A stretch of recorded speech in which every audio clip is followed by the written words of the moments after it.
Hey everyone, Salazakura here. Hope you're okay and well. And today we are back with some more Not for Broadcast. We're still vassals, slaves. The game is very loud. Hang on a minute, let me just adjust it slightly. It's a extremely loud game. Today we are going to continue from our previous save file, which was... God, it was ages ago, but it got released fully a couple of weeks ago, I think. So we should be able to hopefully actually complete the whole campaign today. Oh, Nikki, thank you for the resub. Uh-oh, baby time. I'm ready. Let's do this. I'm gonna be really shit because I've probably forgotten how to do most of the skills I know. But we'll just get straight back into it. Enjoy a stress-free edit in story mode. Ah, that'd be nice. But no, we're here for the campaign. Actually, I think the last time we were here, I can't remember the name of the male presenter that was with Megan. That's quite ironic. But he had enough, and he was like threatening to shoot his own brains out on national television, and I cancelled the broadcast. He went to jail, but we might see him again. Because I think actually if you allow the broadcast to go through, he dies. I'm pretty sure someone told me that. I'm in a car. Current wealth. Manageable debt. Awesome. You can't see that, so I'm going to tell you every time we get to these scenes. Day 371. Proportionate response. The rest of your shift passes in a blur with the same words going around and around in your head. Operatives working for Advance detonated nuclear explosives. Oh shit, they did. Oh my god. Initial estimates put death toll into the millions. Did this really just happen? You pull into the driveway with no memory of the journey home. The light in the front room is on. Clearly someone else is still awake. The door creaks open into the living room and you find Sam sitting on the sofa staring at the TV. The screen is off and they're clearly lost in thought. You take a seat beside them and put a reassuring hand on their shoulder. They don't look at you, but they do reach up to take your hand in theirs. Now you're closer, you can see the tears streaming down Sam's face much more clearly. Chris, I know, I'm so sorry, Sam. What the hell can we do? The bastards killed Chris.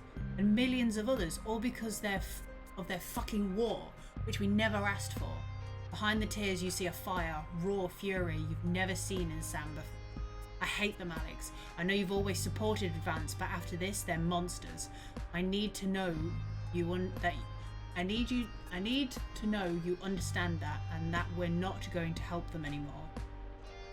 Okay, so I've got a couple of responses here. I can go with Advance did what was necessary. I'm glad they were prepared to do what was needed to. I don't think it's that simple. The country is suffering. This war has to end, or nothing can justify what they did. Anyone who tries is just as bad as they are. I mean, nuking a whole city is a bit extreme.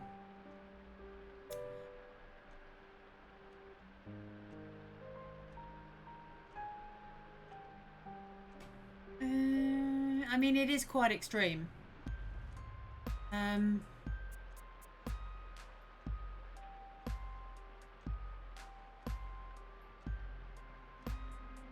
I mean, surely there could have been a better. Nuking a city, really? And like, I'm just thinking of like the area effect that has, that the people outside of the city would also, if they're not dead, will be dead at some point because of like the bloody toxins released by a nuclear explosion. But I'm gonna go with that because I wouldn't nuke a city. Relief spreads over Sam's face like a wave and they collapse against you, clutching tightly. Clearly this was weighing heavily on them. You're not sure you've even processed it fully yet, but at least you'll get through it together. Day 380. A final farewell. Oh god, who's dying? The last week has passed in a blur, a rush of things to do, but all immediately forgotten, your memory clouded by a dark fog. 9 days since the so-called Liberation Night and the beginning of Advance's new future. You weren't the first ones at the church today. You were staggered by the number of people who had come to mourn with you. Everyone here for the same reason, sharing the same pain, the same sense of loss is written all over their faces, much as it would be on yours. You step away from everyone else, needing space together. The two siblings have always been close, and now Chris was just gone. You can only imagine what Sam was going through. They've said little since that evening, clearly still in shock. And some small piece of you can't help but wonder, are you partly to blame? Not that you can change any of that now. All you can do is be there for Sam. When you walk over and squeeze their hand, they squeeze tightly back. There hadn't even been a coffin to bury. Yeah, I suppose if... Oh, wow. Oh, wow. Oh, whoa, stop. Stop. Day 713, an academic exodus. The music. It's a seemingly ordinary morning, but as you get into work, you find a small crowd gathered in the break room. When you go in to grab your first cup of tea of the day, you can't help but overhear some excited chatter. You didn't hear? Yeah, another one's gone missing. What? That brings the total up? What's that bring the total up to now? Oh, I should think over 100 at this point. They won't have all been reported or noticed yet. Sorry, what's going on? An excited young woman turns to you and begins to explain. Another professor went missing from Queensview University. With all the other disappearances over the last year, scientists, doctors, researchers. She pauses before lowering her voice to a whisper. It's clearly Disrupt, targeting the people speaking out against them. I even heard Advance are struggling to prevent further. A deep and familiar voice from behind you interrupts. What exactly is going on here? Silence overtakes the room as you all turn in unison towards the doorway. Boseman, my boss, clears his voice before continuing. I've told you before, I don't want to hear about these so-called disappearances. Come on now, people. Advance have been very clear that they're nothing to worry about, which means they're not our problem, and unless they start classing cappuccinos as intellectual, I don't think anyone here has anything to worry about. Let's get back to work. Boseman holds up a hand to keep you as everyone else files out of the room.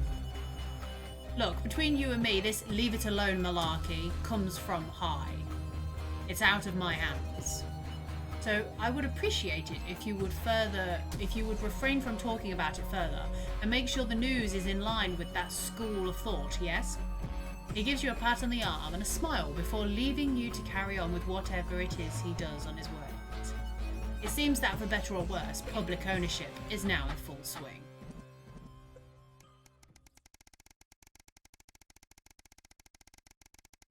We're going fast again. Not as fast as before, but we're going again. 850. Career in the making.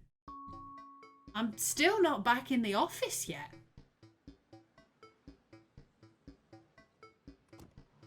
Excuse me, I just needed to take a drink. You drum your fingers on the steering wheel impatiently as you wait for Charlie again. It's great he's enjoying his Cohesion cadets and is so enthusiastic, but does he really need to stay behind every week to help? It's your Saturday evening too, after all. Finally, you see him exit the hall, a grin on his face.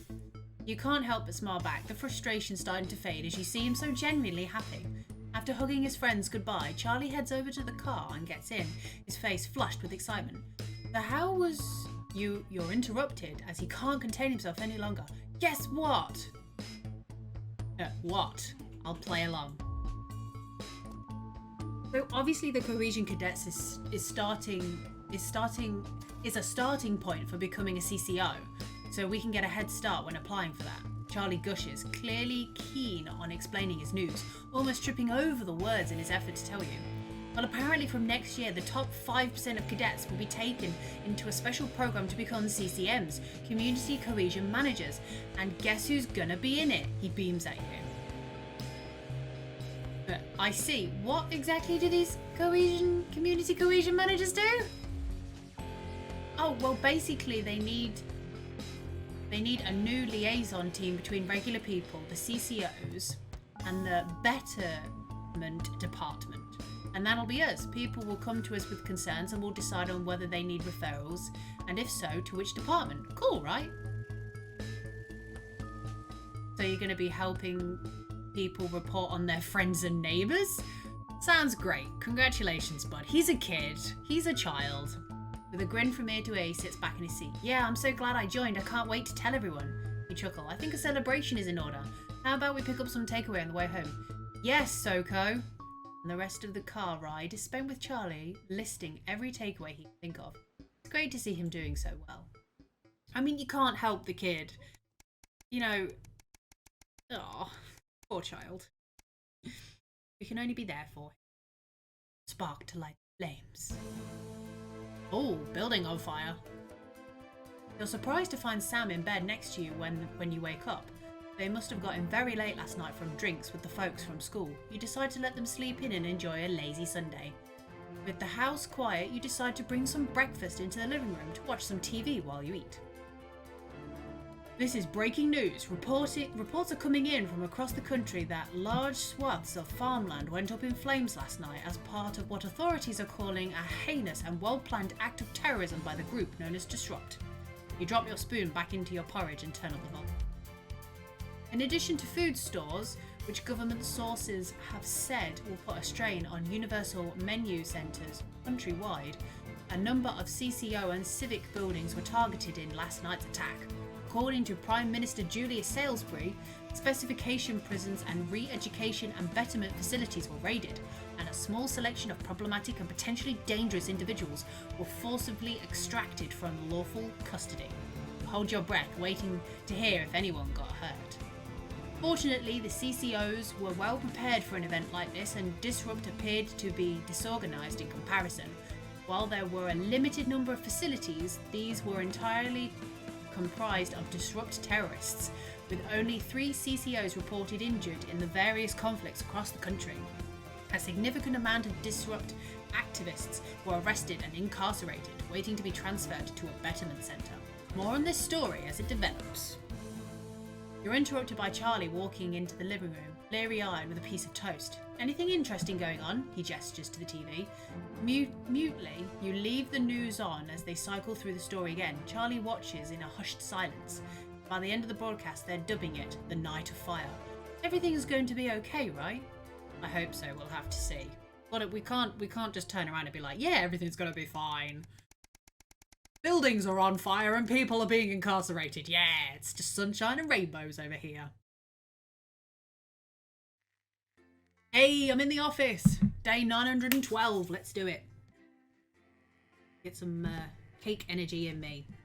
I have a cherry and date cake today. It's very nice.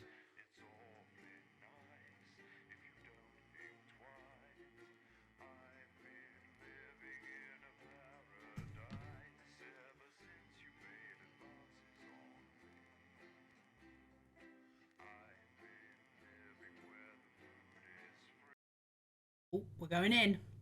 Going in, team. Are you ready? The Uprising. Uprising. Very nice. A year and a half since Liberation Night. Can you hear me? Alex? What? Oh.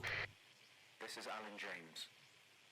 The revolution starts tonight, Alex, and to be frank, we need your help. Oh, shit. I know you've never been that sympathetic to our cause, but since the bombs, well, you've seen what happened. They have to be stopped, Alex. You know it in your heart, and tonight, well, it might be our very last chance. Play our tape at the second break. It's on your right. And please, when I hack in, let my message reach the people just once, just tonight, before advance can't be stopped.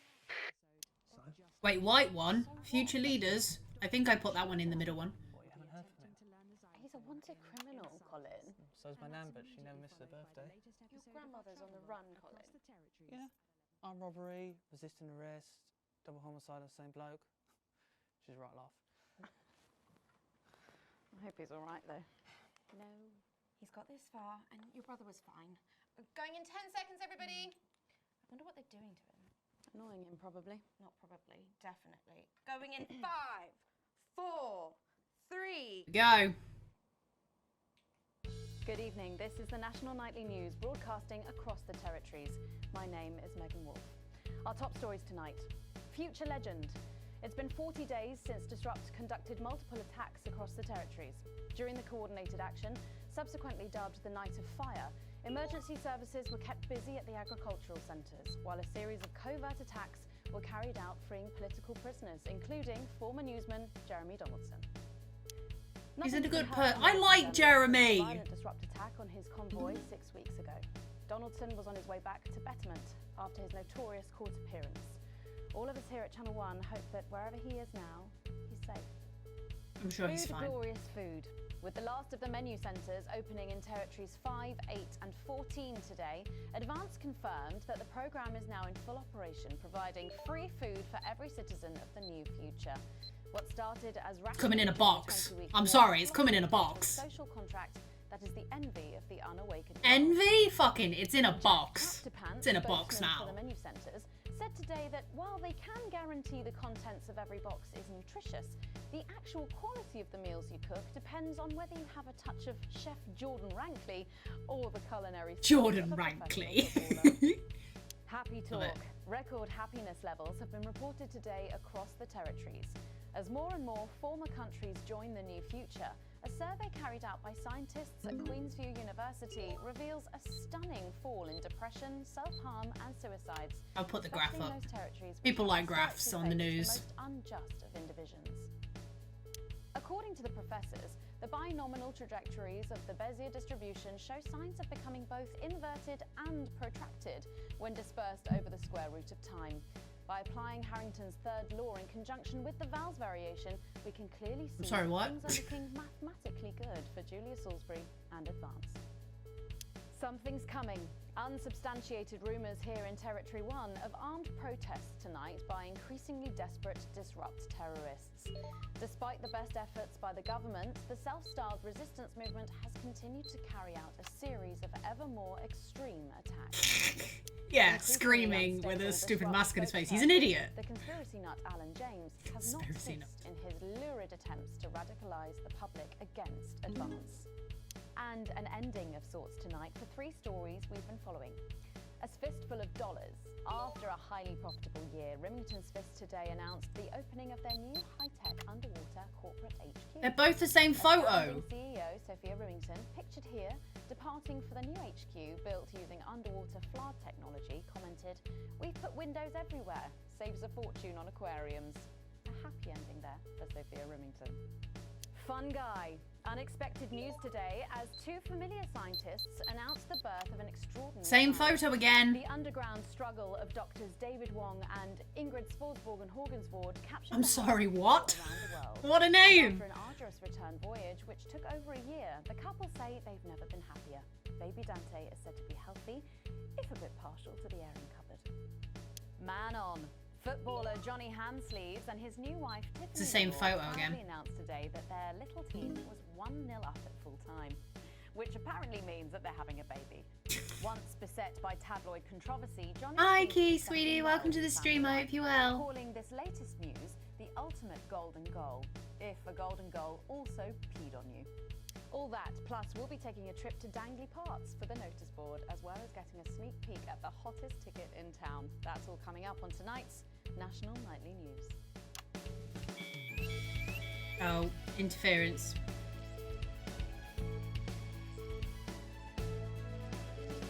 Oh god, how do I change it? Oh no. Oh. No, stop.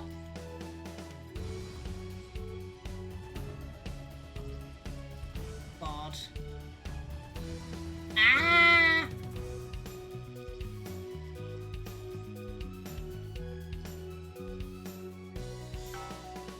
Okay, we got it. But first, 500 days after Oh the loss god, of this is going to be Barney stressful. leader, Okay, right, I've got to get back to my numbers the again. start of tonight's programme is dedicated Nice to hot remembering bath. and celebrating the life of Peter Clement. Patrick Bannon is live from Parliament Park, where Julia Salisbury will be breaking ground on what will soon be a memorial garden in Peter's honour. Patrick. Listening to that old bitch lying through her teeth about missing that poor bastard. Patrick, I don't know what I'm going to do. we're live.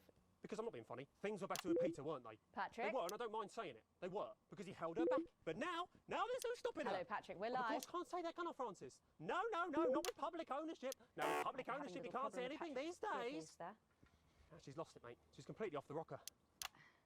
I heard from an aide. Oh my God, Hello, Patrick. Megan, you join me here live from the what?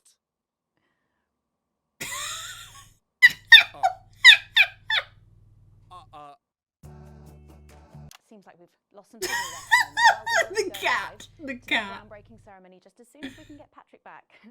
Meanwhile, let me just say, I think the memorial gardens are going to be gorgeous. I've had a sneak peek at the designs and Alana Marsh has done a fabulous job. Oh, okay, all right, it seems like we have got the signal back. We can now go live to Patrick Bannon in Parliament Park. Patrick. Thank you, Megan. I'm Patrick Oh Bannon, my God. and we are indeed live here. Apologies for the technical difficulties there, but any moment now, Julia Salisbury will step out on stage behind me. Alex, Bozeman and here. dedicate The boys in gardens to editing a have just great informed me that the eulogy departed footage leader, isn't fully cut Peter together yet. Clement. You're going to have to do it on the fly. The For goodness sake, make sure you make him look crowd good. been slowly gathering On the to fly? Oh, great. Mrs. Allen, you can undermine them here and help us win hearts and minds. Make him look bad, Alex. Really bad. I want to. And it seems like the ceremony is getting underway. Here is Prime Minister Julia Salisbury, the picture of elegance, to begin her address. Good evening, fellow teammates and friends. 500 days ago, all of our lives changed irrevocably. Still reeling from the triumphs and tribulations of Liberation Night, another great loss befell the people of these newly united territories. The loss of a leader, a statesman, a dear friend, and a hero. Peter Gordon Clement. Peter's death at the age of just 62, of course, announced by the team on the 24th of December, just 6 weeks after Liberation Night. Born to a working-class family on a housing estate in Rotherham, Peter first trained as a carpenter before getting his start on television. First moving and building scenery, and then developing into the personality that we all knew and loved so much. Just the Job first hit our screens over 25 years ago, running for 11 series, winning multiple awards, and charming audiences up and down the country. Peter taught us, It's so all of hard. us, not to be content with the way things are, not to accept inequities, no matter how small. But he also taught us what it took to fight them. Courage, integrity. I'm trying to be a dick because he was a dick. He was a dick. Across a career spanning 3 decades, Peter Clement was known for shows including Wake Up, It's Saturday, and much later, late night chat show PT, which at its peak drew millions of viewers. Peter was by no means a saint. Trust me, he once told me he had more regrets than he'd had stolen dinners. He always did have a knack for a turn of phrase. But it speaks to the strength of his character that he chose to share with us his mistakes alongside his achievements, his faults as well as his talents. Peter had the heart to give it all he had for the people of these united territories. Famous for his potty mouth, it's estimated conservatively that Peter Clement uttered over 1.5 million swear words during his career. Wouldn't surprise though me. Some sources put this figure well in excess of 2 million F-bombs alone. Gripped by illness as he was in the Yeah, weeks and months gripped by leading up illness. to You wanted him out of the Liberation way. Night, he wasn't the man we loved. But his eyes still twinkled with that familiar joy for life, that spark of wit and wisdom of a life lived for others. Prime Minister Clement, of course, died from apparent liver failure after suffering from the long-term effects of alcohol abuse. Well, that's what happens. I first met Peter nearly 20 years ago, moments before I was supposed to give a speech. Not unlike this one, actually. Only I'd spilt coffee all down myself, and I was young, nervous, desperate to be liked, and from behind me I heard, "Christ, pet, you've either pissed your kecks or sprung a leak, but either way you got a problem." Oh, I didn't do that swear word. And before I could even say a word, he stripped off his dry trousers and insisted I took them. That was the sort of man that Peter Clement was. Kind, compassionate, sensitive, a brilliant thinker, a natural leader, but mostly a good man.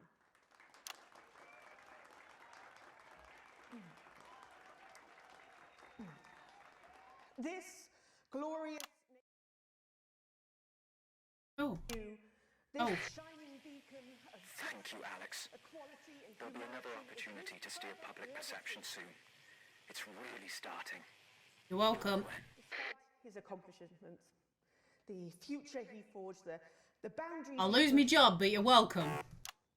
To me, he'll always be the man in his pants cheering on a stranger at the back of the conference. It is my great honour to give to you the Peter Clement Memorial Garden. Should we see if we can get a countdown going? Everyone with me? 10, 9, 8, 7. Whoa! Now, Alex, control the message. Mom, we have to get you to safety. Come with us. I'm not leaving, I can't. Oi! You two, come with me. Don't panic. Help us here. You're hurting me. Well, stop resisting then. Stop resisting and we'll let you up. I'm not resisting. Fuck What are you doing? I'm not resisting. You all saw. I'm not resisting. I am the Prime Minister, and if I give you an order, you will damn well follow it. Do you understand? Do you understand? Yes, Yes, Mom. Keep your eyes open. Look at me. Look at me. Look at me. Stay with me. Help. I can't hear anything. Yes. Medics, Stay with me. No. Stay with me. I need help now. payback. Salisbury's still here. We can request authorization. You were guilty of the murder of more than 10 million people. Oh my god. Justice demands a response. Haven't you done enough? Look around you. This is what your precious freedom looks like, is it? Open fire! Territory 1, rise up! Take to the streets, the time has come! Stop fires! Break windows, draw them out! They can't stop us all! Resist! Distract! Mom? Lower your head! Come on, get out there! What are you doing? Come on! You see? Will you turn that off, please, sir? Shut it off. I said turn it off. Shocking scenes from the capital there, exclusively on the National Nightly News, and our apologies There's a to anyone helicopter who going off finds outside. these events upsetting. But at the National Nightly News, we believe in bringing you the raw, unedited truth as it happens, and we make no apology for that. I want to look outside. There's a We'll update you helicopter. on the latest from this disrupt attack later in the programme, but when we come back, it's time for happier pursuits, and you know what that means by now. Don't go away. We'll be back after this. I don't know what else to say. We need your help. I'm begging you. I know, you keep saying. Right, everything's sorted. That's all up. Alex, Yes. during this next section, a cameraman working in the newsroom who's one of us is going to get a coded location out. Jordan, hey sweetie, welcome to the stream. It's so lovely to see you. Keep your eyes out for the Mwah. fist and try and keep it Big only blow on for kisses at for least you. 5 seconds. How are you, sweetie? Do the rest. Megan, this is your new makeup artist, Craig. No. What? No. 10 seconds, everybody. Sorry, Craig. It's a no. It's been, I know, it's been so Okay, long. We are going in 5, So long. 4, 3. Go for it, Megan. Welcome back to the National Nightly News with me, Megan Wolf. Very shortly, we'll be heading on over to the final episode of what has quickly become a hugely successful feature, The Notice Board. But before we do, let's chat with Philippa Radin. Tell me, why do you think the public love The Notice Board so much? It's real. Got to get into the role. Just quickly posted my charity link for anybody that's interested. And they say those are real people struggling with real problems. That's a really interesting point. Yeah, I mean, I was saying to my PA secretary as I got out the limo. Doing well, a day off and eating some strawberries with maple syrup. Very nice. Authentic people like them on TV. People like you. Yeah, precisely. Unfortunately, then I was interrupted by some. I had some of my mum's homemade banoffee pie earlier, which was very nice. Put him back in line. Yes, well, I think it's really good that our screens are filled Just with enjoying such a hot drink remarkable now. stories. So, The Notice Board is coming to an end after a sensational time at the top. What do you think has made this show so successful? It's a combination of so many things. My hard work, my talent, my look. Wow, we really have a lot to thank you for. Hey. You're welcome. Well, since the show's done so well, what's changed for you? I have a real sense of responsibility. Right, gotta come up. You know, a sense I've been entrusted with 1, something precious, 2, and that I 3, 4, 5. I think that's really important, that we should use this platform. Sorry, I'm being a naughty girl. I'm helping out the That's exactly the rebellion. So I've decided to help as many underprivileged children. Excellent work, Alex. That's the location shared. Philippa, that's really Next, amazing. you'll need to give them the go. How are you doing that? Is that better access to education, or reducing child poverty? No, by adopting as many as I can get my hands on. Oh, okay. How many children have you adopted? Oh, we're well into the double figures now, Megan. I stopped counting in the late 30s. Goodness, that is a lot of children. Yeah, once we finish putting them into the guest room, I'll have to put a futon in the laundry cupboard. Oh, you really are some sort of hero. Hey, I live a privileged life. What can I say? I mean, any child I can take on is a child rescued from suffering. Poor children. Were their lives really that bad before? Oh, they're Northerns, I presume so. Okay. Yeah, it's shocking to think, actually, that only 1 in 10,000 children have a celebrity parent. I'd never thought of it that way before. And I'm doing everything I can to fix those numbers. What do you think it is about your life that's so desirable, then? Well, it's mainly shame and panic interspersed with expensive bottled water, so actually, if anyone wants to, I'd happily trade. Now that I can relate to. Right, you better go off and get ready. That was Philippa Radin sharing some thoughts about her lifestyle.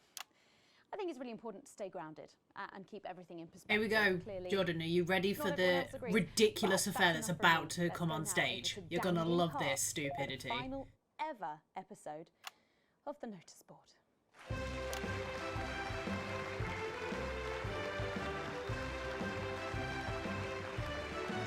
This is what passes for entertainment in this world.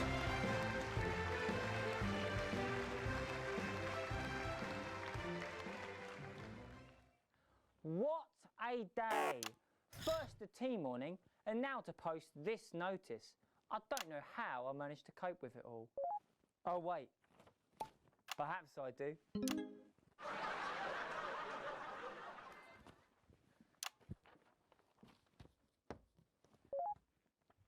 Oh! By St. Barnabas, what on earth is all this? Freeze, dirtbag! Oh, Laura, it's you. I thought for a moment you were a knife-wielding mugger. I mean, it's not too bad. No, I'm on about this. What's on stage right now. Not. It's just me, a community cohesion officer, responsible for keeping crime at record lows. Of course. I keep forgetting that thanks to you and your colleagues, violence on our streets is a thing of the past. What's all this, Vicar? I know! It's a disgrace. Somebody has defaced our notice board with this assorted construction waste. We should be good team members and clear it. I agree. For the next 3 sound effects, 3 boos in a row. Careful, 3 Vicar. boos, Alex. It looks heavy. Ha! They don't call me the Right Reverend. Ripped for no reason. Yes!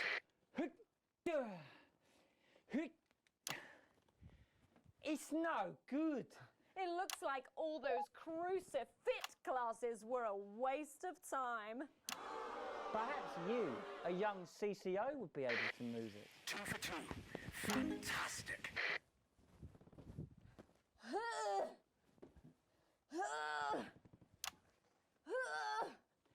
Looks like all those lifting classes were a waste of time.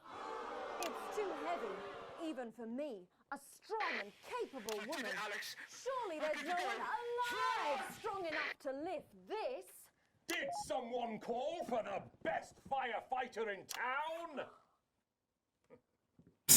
I have to leave that one. Well done, Captain Evans. You're so much stronger than us. Especially me, the weak old man. It's the least I could do for my community.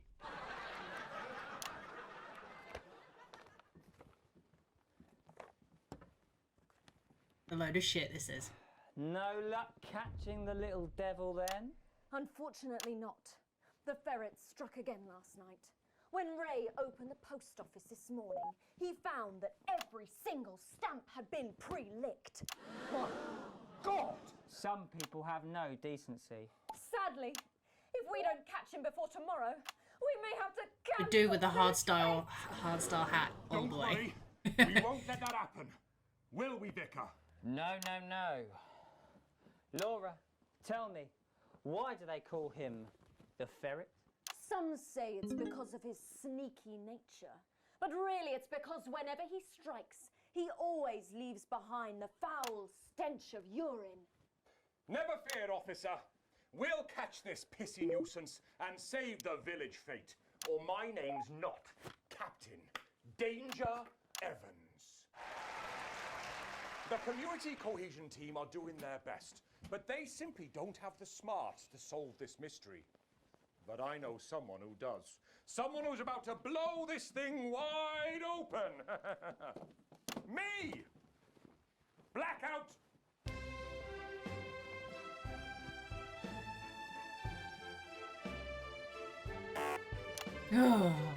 Don't leave it on one screen for more than 10 seconds. It's the morning of the village fete, thanks to theatrical convention.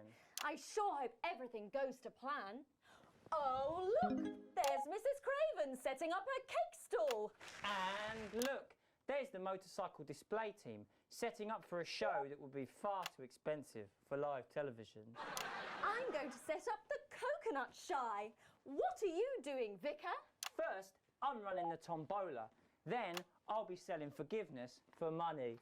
Aren't you judging the jams? I couldn't possibly. Well, that sounded like Mrs. Craven. Looks like someone sucked all the jam out of her donuts. That damn ferret has struck again! Whatever are we to do? Although I'm very competent, I have no idea how to solve this case. I guess we'll just have to cancel the fate. Hold it right there, ferret.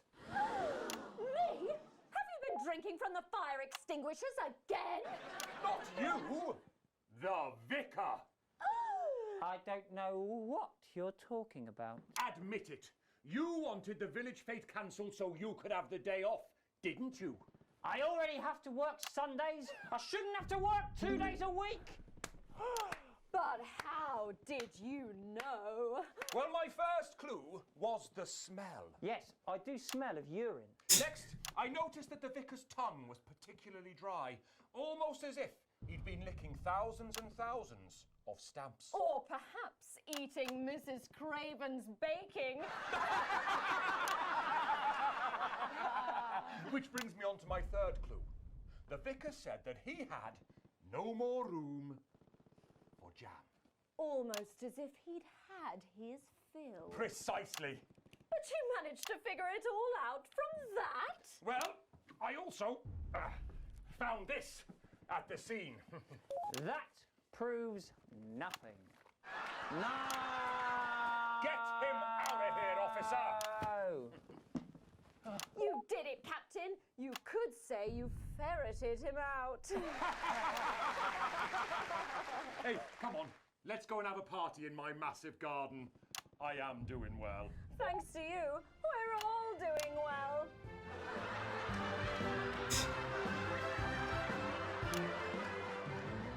was it. The final ever What a load of shit. episode of the Lol, Notice poor Board, fella and smelling what a pee, way I know, to end right? it. Thank you as always to Jeff, Philippa and Tommy. After the break, we'll be both dancing and learning. So don't change that channel. We'll be right back. That's the ads. Well done, everybody. Wow! What a brilliant run, eh? After party at my place, eh? What advert is this, Alex?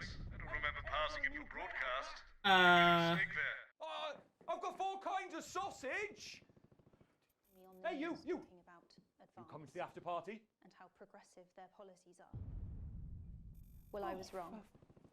And I'm here tonight to say I'm sorry. And One last push, Alex. We're to beg for your closing in. forgiveness. One of the guests in the last section is working with us. You'll be asked to Censor My on our parents are not behalf. rich. If you do it right, My mother was a final nurse word is and what my we give father you. worked in a We'll factory. get 3 chances. I was But the at least first 2 member of my right. family to go We're to gonna win this university. thing. It's happening, But I Alex. always Tonight we take it back. Ooh. I always envied my friends who had so much more. Over the years, my jealousy grew. So when Advance came to power, I didn't think about the damage they would do. I acted selfishly. I was glad to see the rich punished. I didn't see how backwards Advance were. I didn't understand that rather than tearing down the wealth creators, we should have been helping everyone else to take a seat at their table. Under Advance, the country is poorer. It is poorer in ambition. It is poorer in aspiration. We are infantilized by Advance's naive policies. Please, Policies Sarah, born anything. from Hey, Mum, I'm really not supposed to say. Are we absurd, safe? Hi, redistributive I'm Maddie. fantasies. Johnny just said to ask if you need a touch-up. I have whored She? myself out to the media to defend That's the my shade, is indefensible. it? Yeah. This is I my have betrayed shade. my parents. I Oh, see that Ma- now. Megan! Mum, Dad, You can run back to I'm Jenny sorry. No! Our only hope, Love it. the only hope, At all, like at all. They said no one's now died, that's all I can lies say. 10 with seconds. Disrupt. What's wrong with you? She is in tears. Going in 5, 4, 3. Hi, Megan. Welcome back to the National Nightly News. Later in this segment, we're hoping to be able to go back to Patrick Bannon at the scene of tonight's shocking Disrupt attack. But first, I'm delighted to be joined by the cast of the smash hit musical Everyone is Talking About. Oh, I'll be God. speaking with the It's cast going in to a be moment. bad. First, let's take a look at them in action. Please give a warm National Nightly welcome to the Novaries.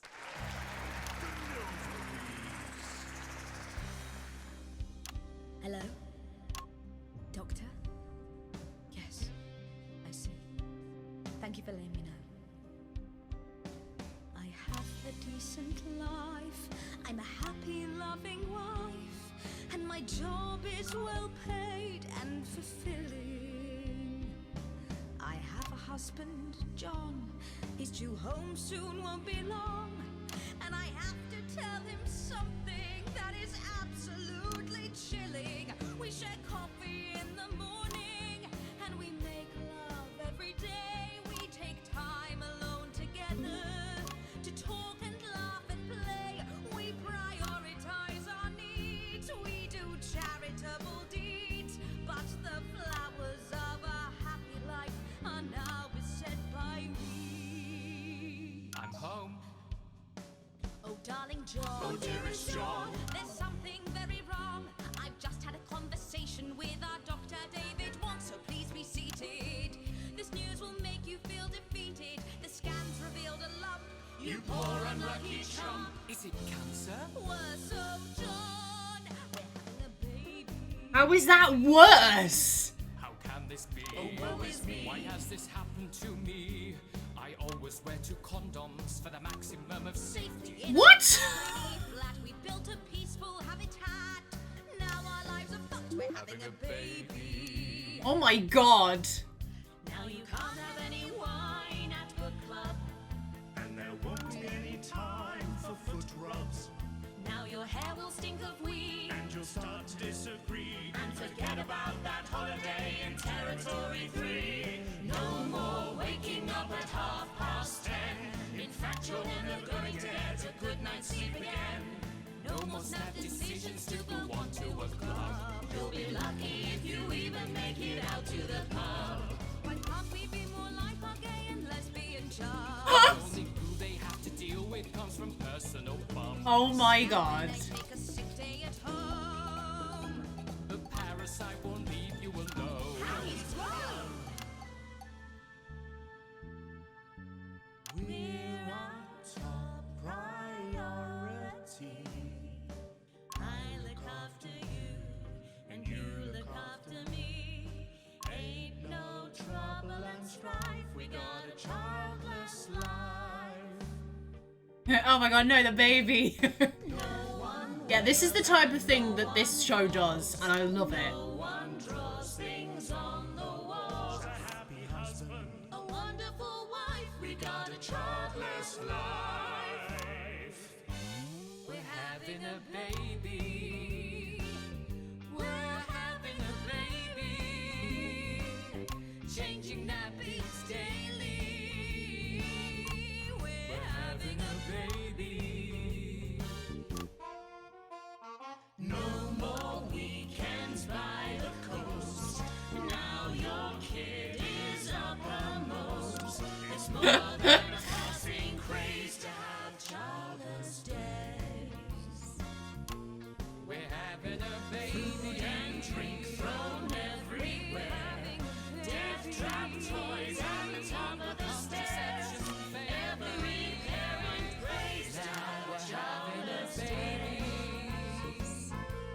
We're having a baby. No more stars and no more. We're having a baby. 18 years on bills and leaves. Time for a whole new phase. We're having a baby. One more thing before the show begins. Have you considered that you might be having Twins.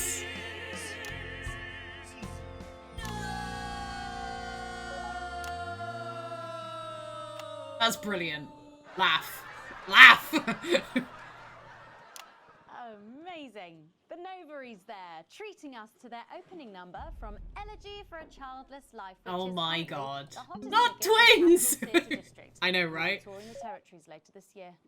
Right then, come on you guys, come on down, let's go, don't be shy. Here they come. Hi, Megan. It's an honour to be here. Oh really, are you fans of the show? Yeah, it used to be. Well, listen, let's get stuck in. Your amazing musical. Now, I mean, not only do you perform this show every single night, With matinees on Wednesday and Saturday. right, but you're also the show's creators, am I right? Well, everyone contributed their ideas, and then some of us went away and did the actual work on the script. But no, it's very much a team effort. Oh, that's fantastic. How rude of me. I've not introduced any of you. I'll be the one being replaced next. Let's go down. Yeah. Hi, I'm Jack. Jim Blunt. Pleasure to be here. Jennifer Boren Woodley.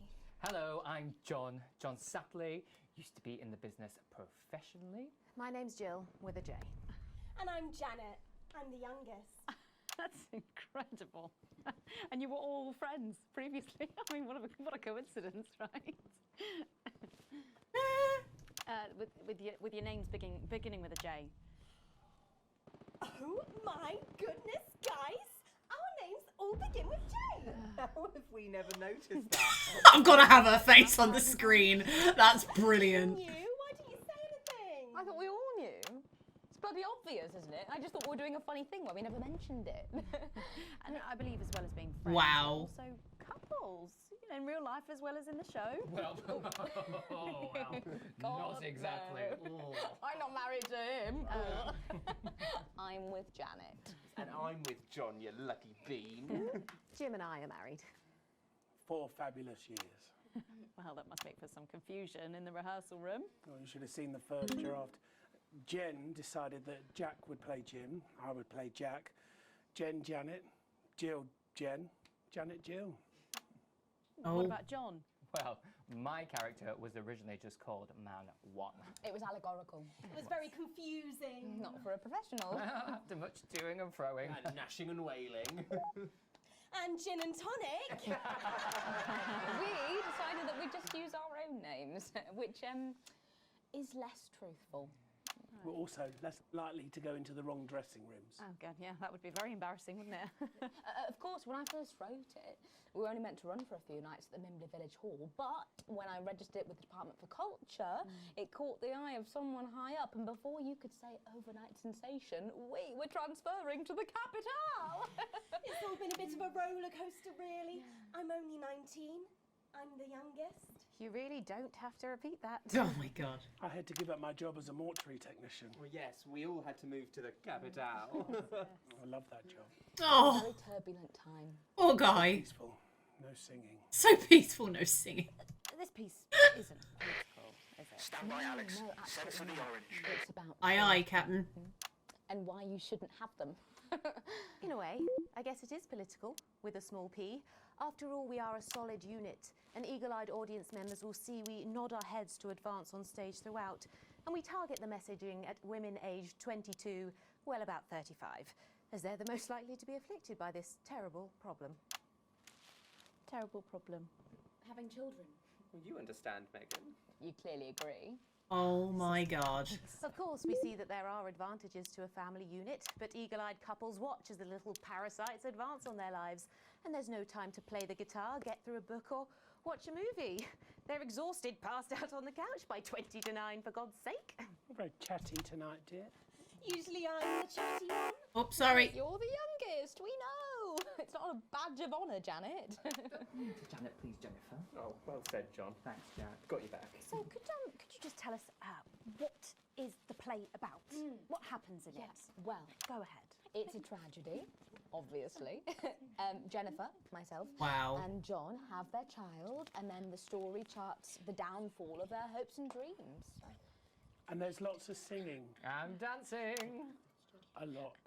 My character works at a menu centre for a distribution unit. Eagle-eyed, she sees her friend's rapid advance to a pit of despair. Oh Becoming my a target god. for children's TV advertising at the age of 22, she decides to take drastic action. I can't really say more, though. I probably said too much already. Let's not spoil the second act for anyone who might come to see it. Which should be all of you. For too long, we've been told that a life without children is These guys are somehow horrible. incomplete, that children are a blessing. Well, I've done the research, and they're not. Besides, there's already loads of bastards running around all over the place. So. We just want people to have the option of a happy, child-free life without stigma. You know, when I was 14, before I had come out, You'll fit right in if you ever get to come to girl. Canada. Alarm goes off. Sorry. It was an experiment, I guess, you know, a chance to dip my toes into the... Fascinating. Well, thank you all so much for coming in tonight. I really hope you keep them dancing in the aisles for many performances to come. I feel like I should boo them, but I'll clap them off. And I am pleased to say we can now go back to Patrick Bannon to get the latest from the scene of Oh yeah, they're tonight's weird. horrific events. Not wanting people to have kids thinking they're parasites. Thank you, Megan. This is Patrick Bannon. It's not Patrick Bannon. Patrick Bannon's gone. And symbolic attack tonight this evening. An attack which I myself have found myself caught up in. I'm still a little dazed and a little deaf, Megan. So I hope you'll forgive me if I seem that it's time to speak with the Prime Minister. Mrs. Salisbury, that's you. You're still here. You're still the Prime Minister. Oh my god. I couldn't leave, not when there were people that needed help. Any team player would have done the same. I don't deserve praise for being human. Yes, no accolades here. Or Palisades. Or lemonade. Right. So, is the situation now, are we safe? Are we safe? Yes. I hear a lot of shooting outside. I don't think we're Security safe. services performs their duties without hesitation. And I'd sirens like going to off. assure the public that although there have been some injuries, there were no civilian deaths here this evening. Oh, that's good news about the Sorry, did you say no deaths? That's right. No civilian deaths. Just the 4 disrupt terrorists curtailed by law enforcement who were, as always, There were civilian deaths. Just let that was a If that I was a may, I have bomb. a The message whole for you. screen Of shook. course, the camera, there's the speak there, on the camera there. There's smoke. Stay at home tonight. Do not become another casualty of war. Oh my god. Disrupt have had their moment. I thought it was But, jam. as the Palestine No, it's blood. famously said, She's just lied, saying that no civilian casualties were harmed when there were. Thank you, Prime Minister, for those That's why- strong words of strength. Back to the studio. Megan, now in the studio with Megan Wolf now. Patrick Bannon there, bravely reporting from the That front is line getting of louder. horrifying bombing. Literally Let me here. get checked out, Patrick. Well, that brings us to the end of tonight's. Look how many. Look, there's people behind. Throughout There's- the program tonight, there's we've people been issuing behind. reports of disrupt activities throughout the territories.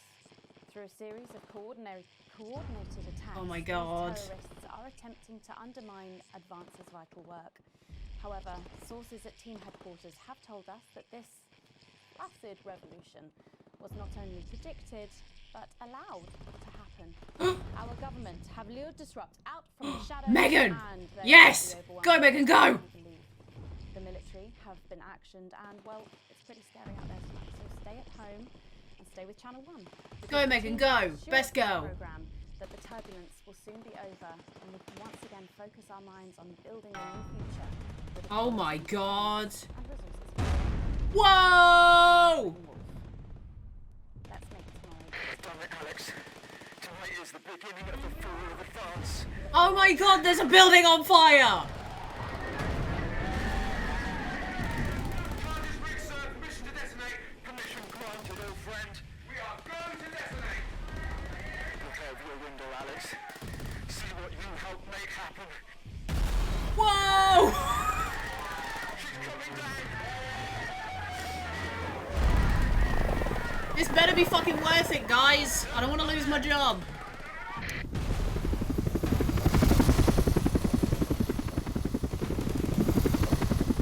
Oh my god, look. Oh no.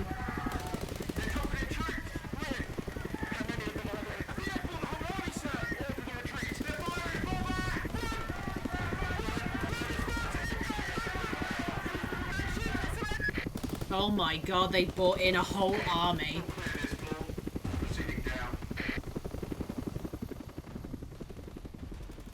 Oh shit.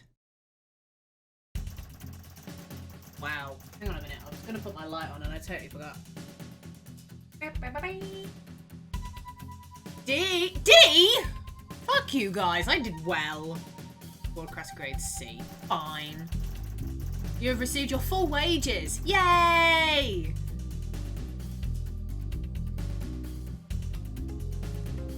I was worried they weren't going to pay me. I'm going up with the rebellion. I'm going down with Advance, but right, let's carry on. Yeah, that politician's very mean. People actually died. And she was like, yeah, no one died. Oh yeah, so all the people's bodies that are just covered with the tarpaulin. Yeah, that's fine.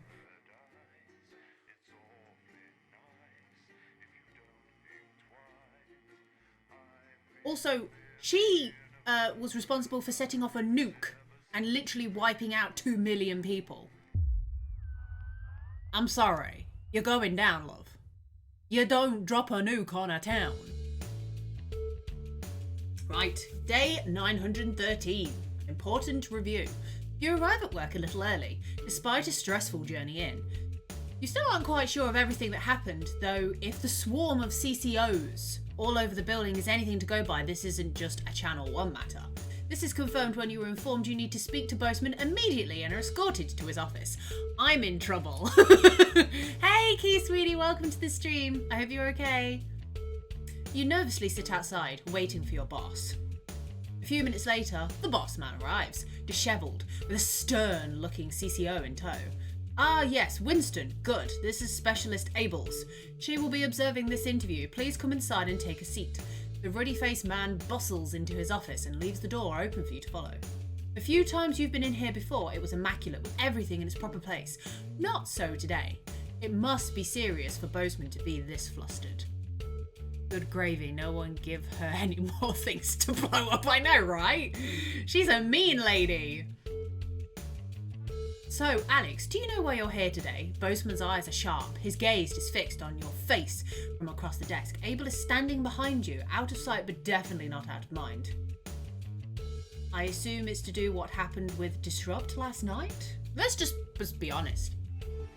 What happened last night was nothing short of a culmination of a heinous and outrageous campaign of terror that Disrupt have been reaping on this nation and its territories. Boseman shoots a glance behind you to your left, where CCO Observer is standing. And it is of course our duty to root out this rot, wherever we find it, to prevent anything like last night happening ever again. I've been asked by Advance to perform interviews with all staff members involved, and will be submitting a personal review of your performance, both during the incident in question and throughout your time here. This can only end well. He shoots you a quick smile. Don't worry, it'll be fine. Arranging some papers, Boseman clears his throat, begins. Obviously, a lot happened last night and I have a number of interviews to conduct today, so I'd rather none of them take any longer than necessary. Please be brief, concise and clear in your answers. You nod. Let's start at the beginning of the broadcast, work our way through. After the attack at the memorial, you seemed to have portrayed the terrorists in a quite sympathetic light. Why? I showed what was happening. The news. That's our job, right? Yeah, that's what I was doing. Yes, of course, and with everything in flux, you weren't to know what would happen next. I'm certain you did the best you could, Alex. You always do. Boseman scribbles down some notes, the noise of his pen scratching into the notepad, punctured only by the constant tick-tock of his ornate clock. Hopefully, this will all be over soon. Reviewing the broadcast, we noticed something a little odd about a particular camera choice. It was while everyone was talking. Oh, where did I put it? Ah, yes, here we are. Do you recognise this? With a flourish, Boseman produces the leaflet from the notice board and places it over the desk in front of you. I assumed it was just part of the set. Why else would it have been there on camera? I honestly didn't even notice it was there. Ooh.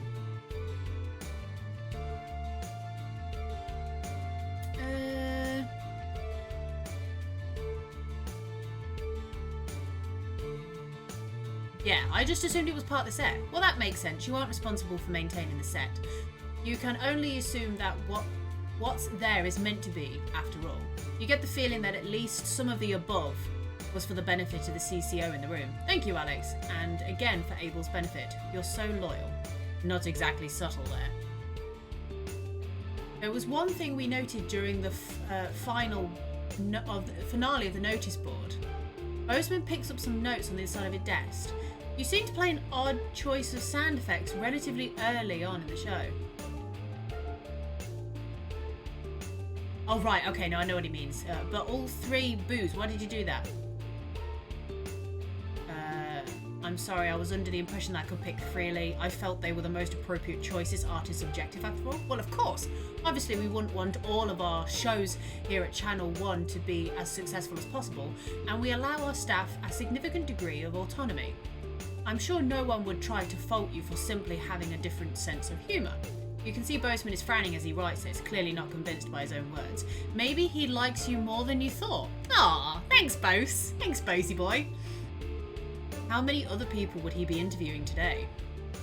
Towards the end of the show, there appeared to be some issues with the sensor equipment. At this point, Boseman pauses for a moment, putting a lid on his pen and placing it carefully on the desk, perpendicular to his notebook.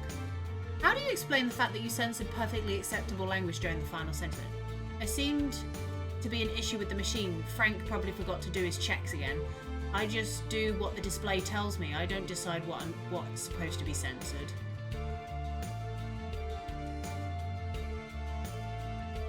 I was essentially just following what the machine was saying. Let's go with there was an issue. I suppose it's certainly possible the machine could have malfunctioned, more likely than the malfunctioning of such a competent employee. We'll make sure to have maintenance look at it right away. With the price we paid, I expect it to last at least another 20 years, just like the last one. Boseman chuckles. How many questions will you have to answer? A loud creak breaks the growing silence as Boseman leans back into his chair. The tape of that poor Miss Brightman. Why did you play it? Help me understand. Why play that tape? As you meet his gaze, you're almost as surprised to see an earnest concern in the old man's eyes.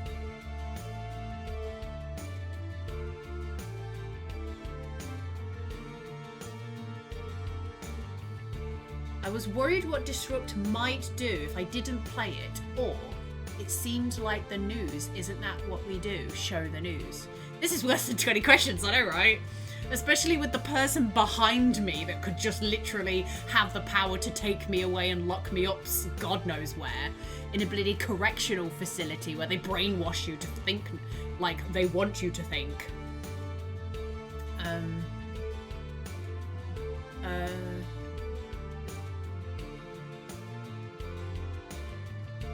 I was worried what Disrupt might do if I didn't play it.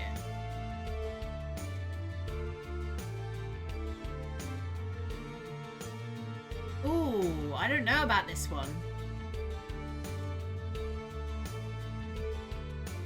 I'm gonna go with the top one. Might be the wrong one.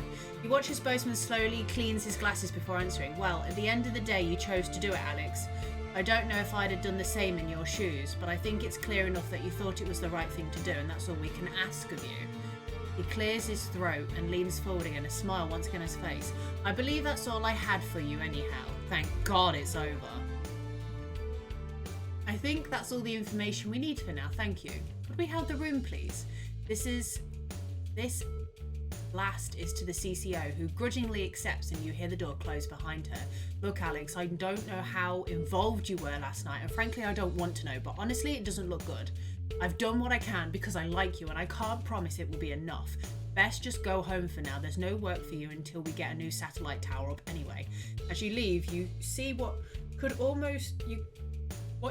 excuse me, I got the hiccups.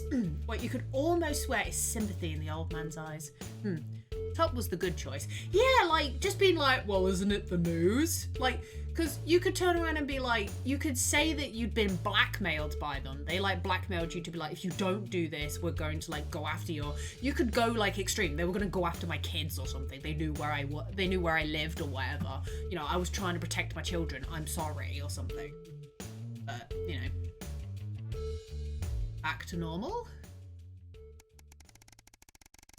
I mean, either way, it didn't matter what I did, because Advance just took them out anyway. They just called in a bloody army, so they're just taking over. They threatened my cat. Yeah. Poor George. He's the best cat I ever had. He's been with me since I was a child. It's a very old cat. Day 1217, a banquet for some. It's your anniversary. A week away could have been just what the doctor ordered for you and Sam, but after speaking to the travel agents, there's just no way you can afford it. Maybe next year. Still, just because you can't have a holiday doesn't mean you can't make tonight special. You have the day off today, so you could try and make a nice romantic meal for them this evening, especially considering everything they've done for you. It'll be nice to have a lovely evening together. Make it up to them next year. Fuck off. She's been lovely. She, he. They've left it up to interpretation. You get to work, turning the house into the perfect romantic setting for tonight. Everything's going according to plan. Sam's going to love it. Impatiently, you wait for them to arrive. Oh no. You even had time to single-handedly clean the entire house floor to ceiling. It took hours. But Sam will appreciate it, and that's all that matters. You hear the keys in the lock and put the final touches in place. As Sam steps into the hallway, you're waiting in the doorway to the kitchen, dressed to the nines and acting as nonchalant as possible. Alex, what's all this? Oh my god, did you clean? And what's that smell? They give you a quick kiss as they step past you into the kitchen, where the banquet is laid out, candles lit, with Susie and Charlie standing quietly and grinning. Oh my god, Alex. Happy anniversary, Sam. I'm the best husband. Even though I'm not a man. Happy anniversary, comes the chorus from your two cheerleaders as Sam turns to you, smiling with tears in their eyes. Alex, it's perfect. Sam rushes over and kisses you softly, only breaking off when you get less than subtle cough from Charlie. So I got officially accepted into the Community Cohesion Management Program, Charlie blurts out. And how do you feel about being grandparents? Susie continues. What did you just say? Oh, best hubby award. I know, right? Kidding, I'm kidding. Though it might be sooner than you think, Susie laughs, as Sam grabs the door frame for support. Come on, you promised me takeaway in a movie at yours, Charlie nudges his sister. Sure, of course. We'll see you tomorrow. Have a great evening. And with that, the two of you are left alone. You pull out Sam's chair for them. Why, thank you, Sam says, taking a seat and grinning at you. Sounds like the kids are keeping busy. They shake their head as you take your own seat opposite them. Tomorrow, for now. You didn't really have to do all this, Alex. I know, I wanted to. I love you, Sam. I love you too. They breathe, admiring the panoply. Panoply? Don't ask, my brain's fried from work today. Of food you've prepared for them. A lot of food, basically, is what I'm getting from that. Now, where on earth do I begin? They laugh as you pour the first glass of champagne of the evening. You're very lucky to have such a wonderful family. Who could ask for more? A few days pass by. A few days pass by. A few days pass by. An unwelcome discovery. Oh no, why are we in hospital? Sam's call had been brief but urgent. Susie was in hospital and asked you both of you to come. Boseman was surprisingly understanding, telling you to leave work immediately. You expected at least some hesitation. When you ask at the front desk, they direct you to Susie's room. What happened? You run up the 2 flights of stairs along the corridor until you find the right room. Another one. That's what, 5? The 2 nurses outside cut themselves off as you push past into the room. Sam is at your daughter's bedside speaking with a doctor. Susie is in a medical gown. Both faces are streaked with tears. What's wrong? What's happened? The doctor looks sympathetically towards you as you move to put your arms around the pair of them. Susie should be fine after some time to rest. However, I'm afraid we were unable to save the baby. Aw, she lost her baby. She lost her baby, no! Sam hugs Susie as your daughters break down in tears. Oh God. I know this is hard to hear right now, but it looks like it could be difficult, not impossible, for you to conceive. Again, I'm terribly sorry, and if you have any questions at all, I'll just be outside. So she's going to have difficulty conceiving children. The 3 of you are left alone in the room, hugging tight as if that could somehow fix all this. The poor little girl, you wish there was something you could do, anything, isn't. For now, all you can do is hold her close and protect your daughter as best you can. Aww. Not only did she lose a baby, but she might not be able to have kids anyway? Aww. Poor Susie. Poor Susie. A job down. Oh God, don't tell me I'm losing my job now. Everything's ready. You and Sam have been trying to watch Bullet Man for years, but you missed it in the cinemas and it never seemed to be in stock when one of you went to pick it up at VHS. VHS, guys! I bet some of you don't even know what VHS are! Now you're just waiting for them to get home so you can start. You hear the front door open as you put a bowl of popcorn on the coffee table. We're all ready to go. Get your butt in here. Sam comes in with a vacant stare, ignoring both film and snacks as they sit down next to you. You have to actually nudge them to break their stupor. Sam, what is it? Video housing system. I know, right? Give me that cassette tape. Let's do this. Something bad's happened again. The old way to watch movies. I've just been let go from work. Oh, no! Sam is just staring into space. Apparently there just isn't a need for 2 nursery teachers anymore. Not enough children, so they can't justify the expense. That's because those fucking idiots are telling people not to have kids. Oh my God, why would you listen to idiots? Honey, I'm so sorry. It'll be okay. You'll find another place. No, you don't get it. There isn't a demand for younger year teachers anymore. Not just here, anywhere. I don't know what I'm going to do. What are we going to do? You pull Sam into a hug. I know things are tough, but we'll think of something. How, Alex? We barely scraped by as it is, and now Sam starts to sob. We're going to have to sell the house. I can't see any other option. We've got too many debts to pay. If that's what we have to do, fine. It's only the 2 of us living here now anyway. Suppose you're right. Still, I hate the idea of losing this place. Think of everything that's happened here, Alex. They fall silent. Eventually you start the film, but neither of your hearts are in it, too busy thinking about the future. Still, a house isn't everything, it's the people who make it a home. Home is where the heart is, after all. Now we're gonna lose the house! Ugh! This is depressing. I didn't sign up for this. God damn it, I didn't sign up for this. Oh, we're back in the office. Cheers, everyone.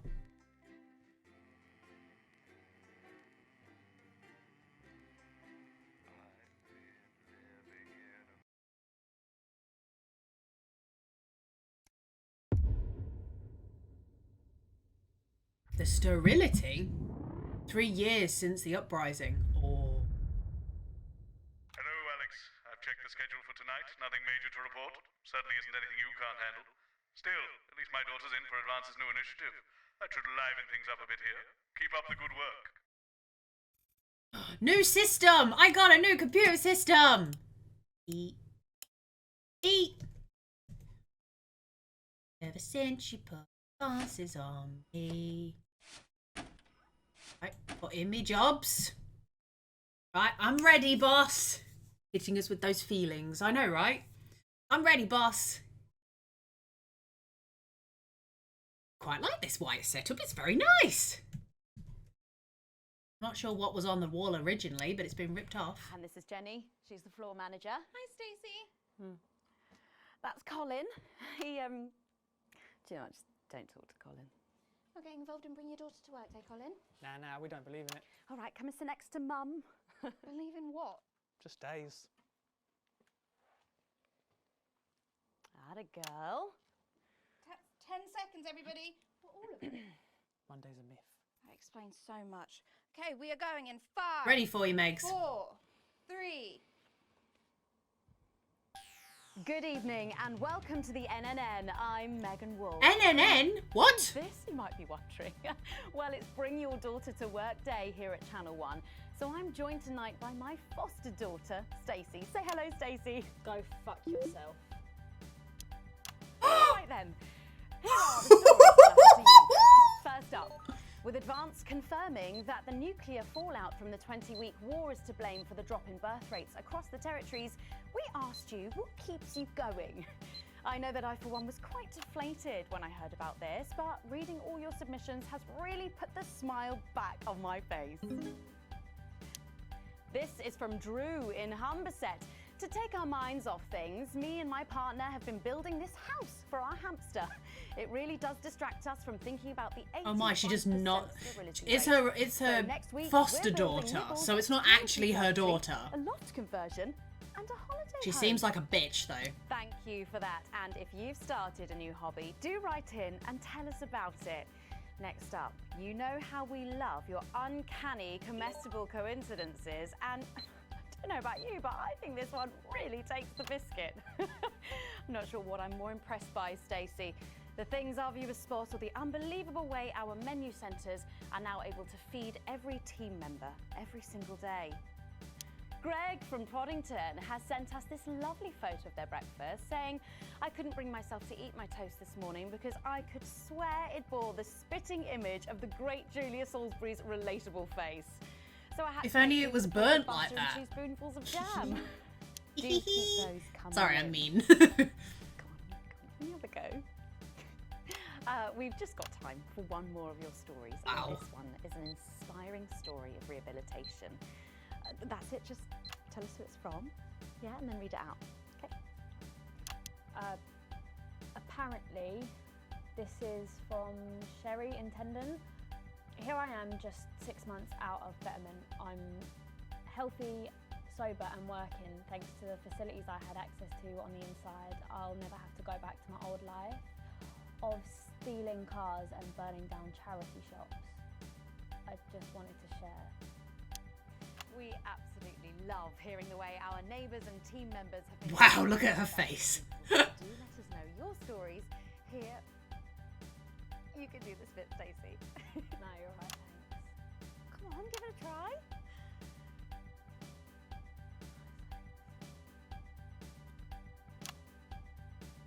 Let us know your stories here at the NNN.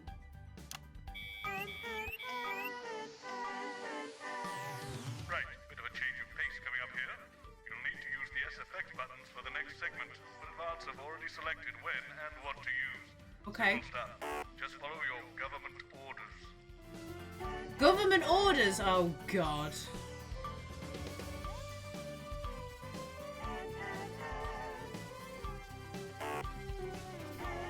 Oh, stop moving!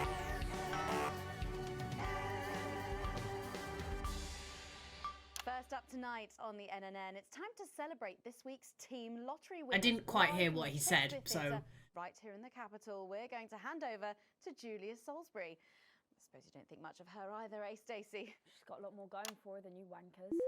Okay. Surprising vote of approval there from Stacey. Let's go live to that right now. Good evening, everybody, and welcome to this week's team. Oh, right, okay, I'm just doing this. I'll be a good girl. I'll be a good girl. Not the charity shop. I know, right? This is by far the most pleasant. What? What am I doing wrong? As I so often say to you, Oh. the uneven past is I hadn't now, changed the screen. following the demise of Disrupt, firmly behind us. This is the new future. And I say to Oh, you, it's not gonna let me do the other ones. That's fine. I am delighted to be joined here. God, I hate by people one of watching the oldest TV. people in Territory 1. He was born over 107 years Get ago. out of here, guys. Please give a warm team welcome to Alfie Touchbadger. He's not 107. Get out of here. Alfie, you must have seen so much in your lifetime. What have been some of the highlights? Alfie? Is he all right?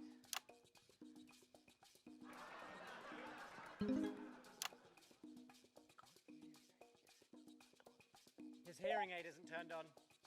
Oh, could you turn it on?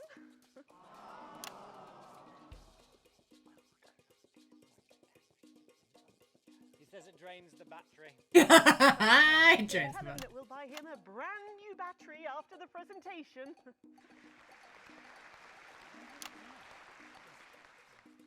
Yeah, he says that's fine then.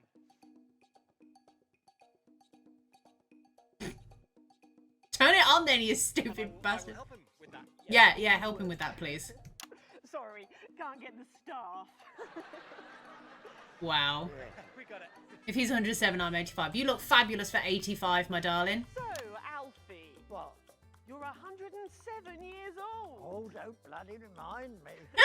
Would you like to tell the audience what that's like?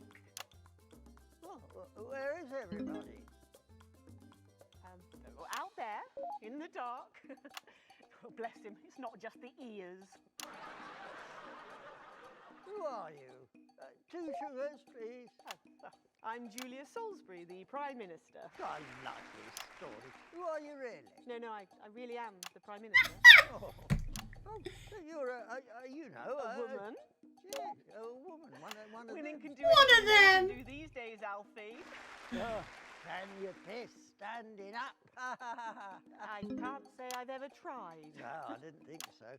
2 sugars, please, and not too much milk. Shall we get to the awards, Alfie? Oh, are you going to ask me about my life? Well, I'm not sure we have enough time left now for that, so... When I was 9, I wanted a pet, so I asked me Mam and Pap. Mam and Pap! Television then, back then, you know. We made our own entertainment out of coal and roadkill. Roadkill! So they got me a pet, see? But it weren't a dog. They told me it were a dog, but it were a stone. A stone? Yes.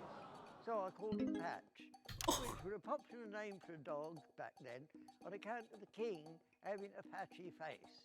And I decided to introduce him to pretty little Gertie Thimble, who lived up the road. Oh, how romantic.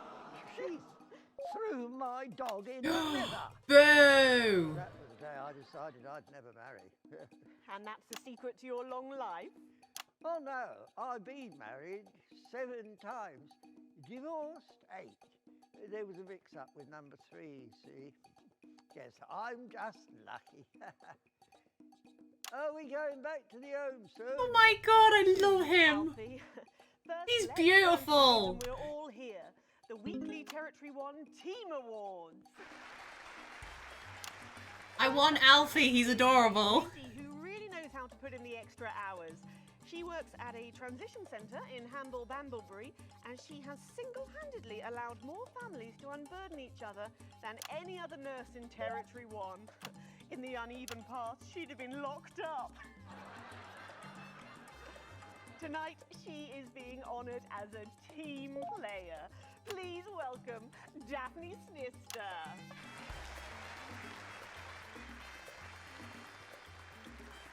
Oh, wow. Are you here to change me? Just give her a medal, Alfie. There's a good boy. Doctor, I mean, 2 sugars, please. Oh, he's And don't beautiful. Steep too long. I think you're supposed to give me one of those. Well, There he goes. Look. Oh. I can't get the arms up any Oh. higher than that. You'll have to go down, Mum. Thank God those fractious times are behind us, and now the territories are thriving. Are we in? As the actress said to the bishop. Yes, thank you. I've got it from here. She looks like the head teacher from Matilda. Well done. Daphne Snister, everybody. Now, open your envelope and find out what you've Tiny got. hugs. Don't hold back there. She's stuffing in one of Peter's homemade Eccles cakes. Got it. I've won a holiday for 2 in Territory 15. Used to be called San Palmerino, didn't it? I believe it did, yes. Why couldn't we have stuck with that then? It's easier to remember. We're all one nation now. Hang on a minute. Isn't it still on fire? Daphne Snister, everyone. Oh, what about my change? I've been in these wide fronts for 3 days. Oh. We'll get to that, Alfie. Alfie, no! Right, you are, love. Oh, he's so sweet. Farnley, who, after a rocky start losing their family's ill-gotten gains to the Assets and Wealth Act, have really embraced the new future, setting up a community farm and petting zoo in their local area for all the local children to play. Please welcome Otho and Lobelia Jackson Randy-Gannett. What are these names? My God. Here they come. Medals, Alfie. You know, when I was in the trenches, Oh, Alfie. I had a pal called Scotty Wilson. He was from way up north, so I didn't understand a bloody word he said. But he were me best mate. Should we just grab them for ourselves? Probably for the best. And his best mate was Smudger Ace. There was them 2. Fiddly Eric, Unstable Terry, and of Look course, at 'em. Leggy Sydney. She were a girl, but she had a boy's name, so they shipped her to They all took the names they could and put them in. Protect that man at all costs. Never seen Close Up. She's dead now. They all are. Smudger and Scotty never made it home. Fiddly got shanked in Frankfurt prison in an argument over an olive. And Terry, he exploded quietly at home. Sydney got a fatal skin condition. Scratched herself to death. Makes you think.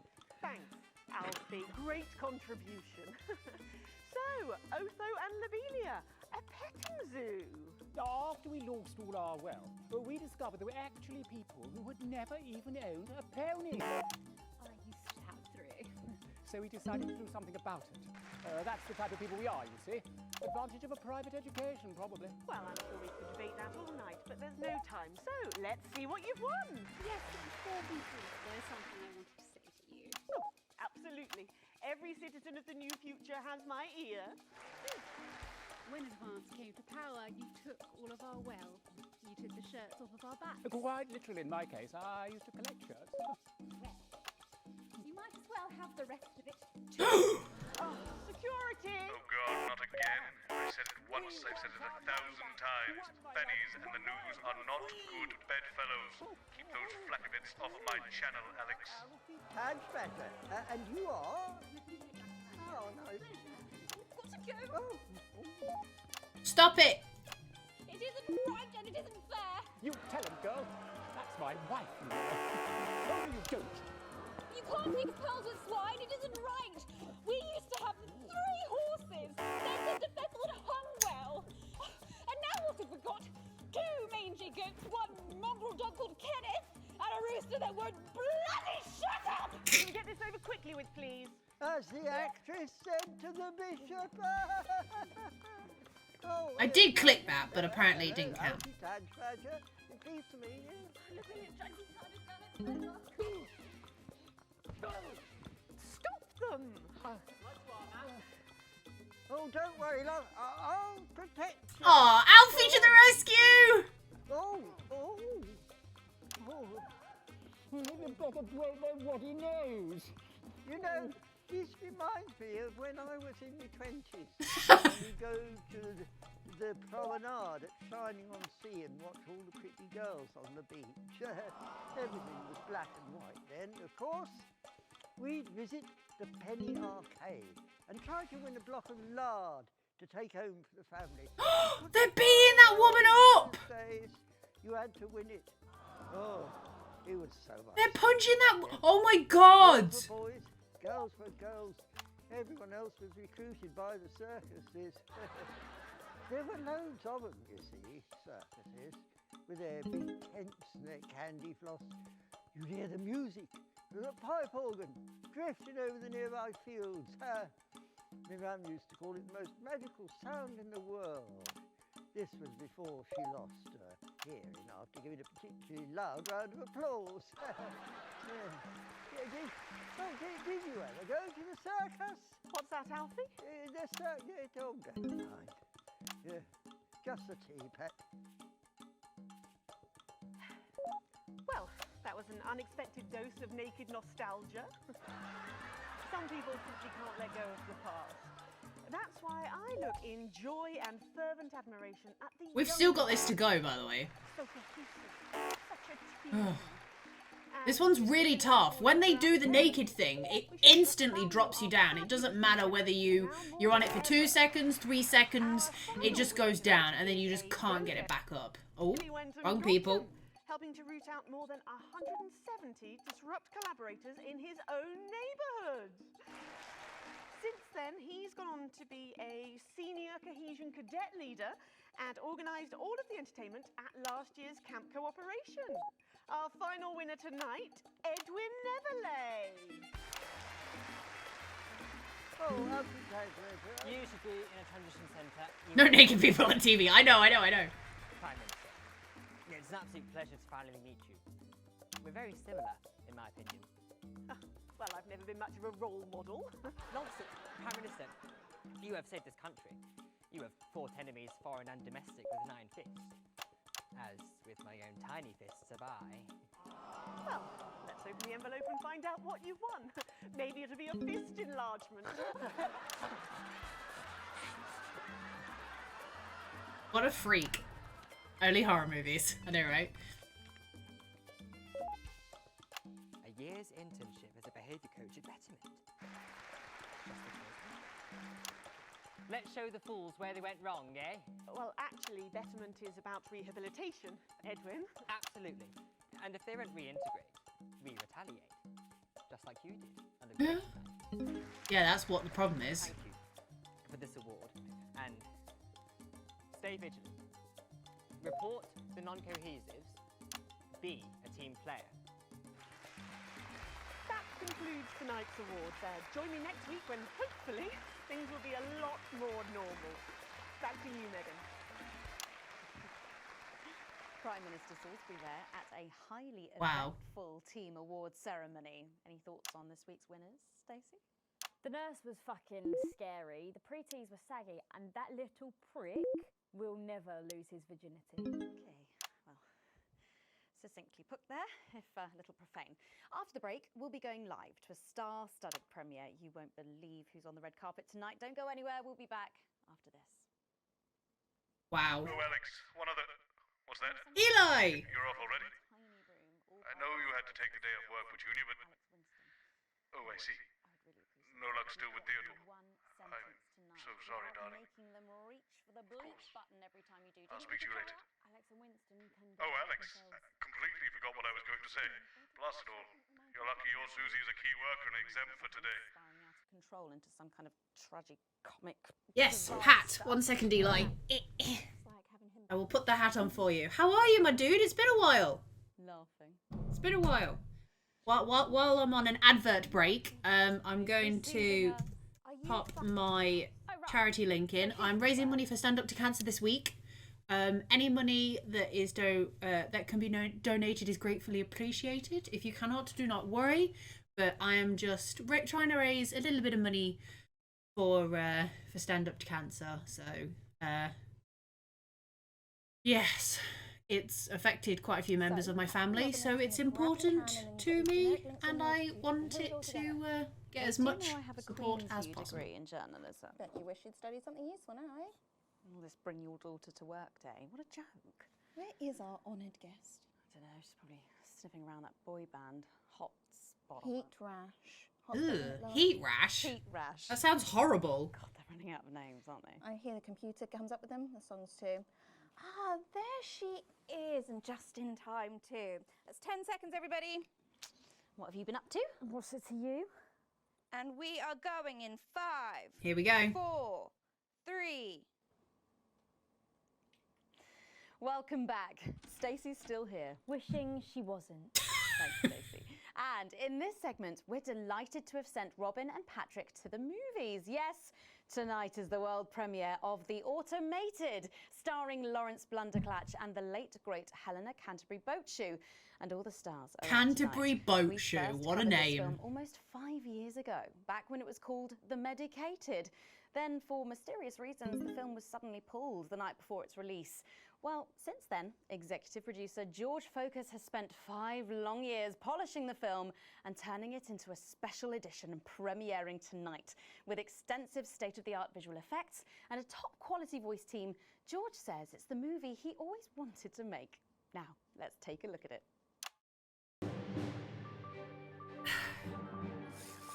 Also, you're getting a double bonus. I'm already wearing a beanie, so you've actually got 2 hats.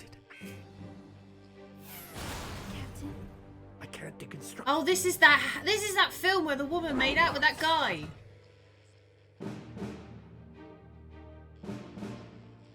Is this a wig? You think I don't grow that? It's basically the same thing as I'll before. kill you. Think of Saturn. There's something on your face, Chief Harrison. I wish you were real, baby. Flesh and blood. Captain Quasar. But you're just ones and zeros, baby. If only I'd noticed. Captain Quasar. You rusted, but I didn't notice. Captain. I'm buffering, bitch, you said. Got one on you. God damn it, lost it all. Here's a map. What's a map? No. Okay, so head north on Interstellar Avenue, left at the asteroid belt, and a tricky 3-point turn at Uranus. What are these symbols? This corner. This is the key. Shut it down. Yes. Oh my we god, can this shut is it mental. down. This is the worst time for my eyes to go cross-eyed. Who are we?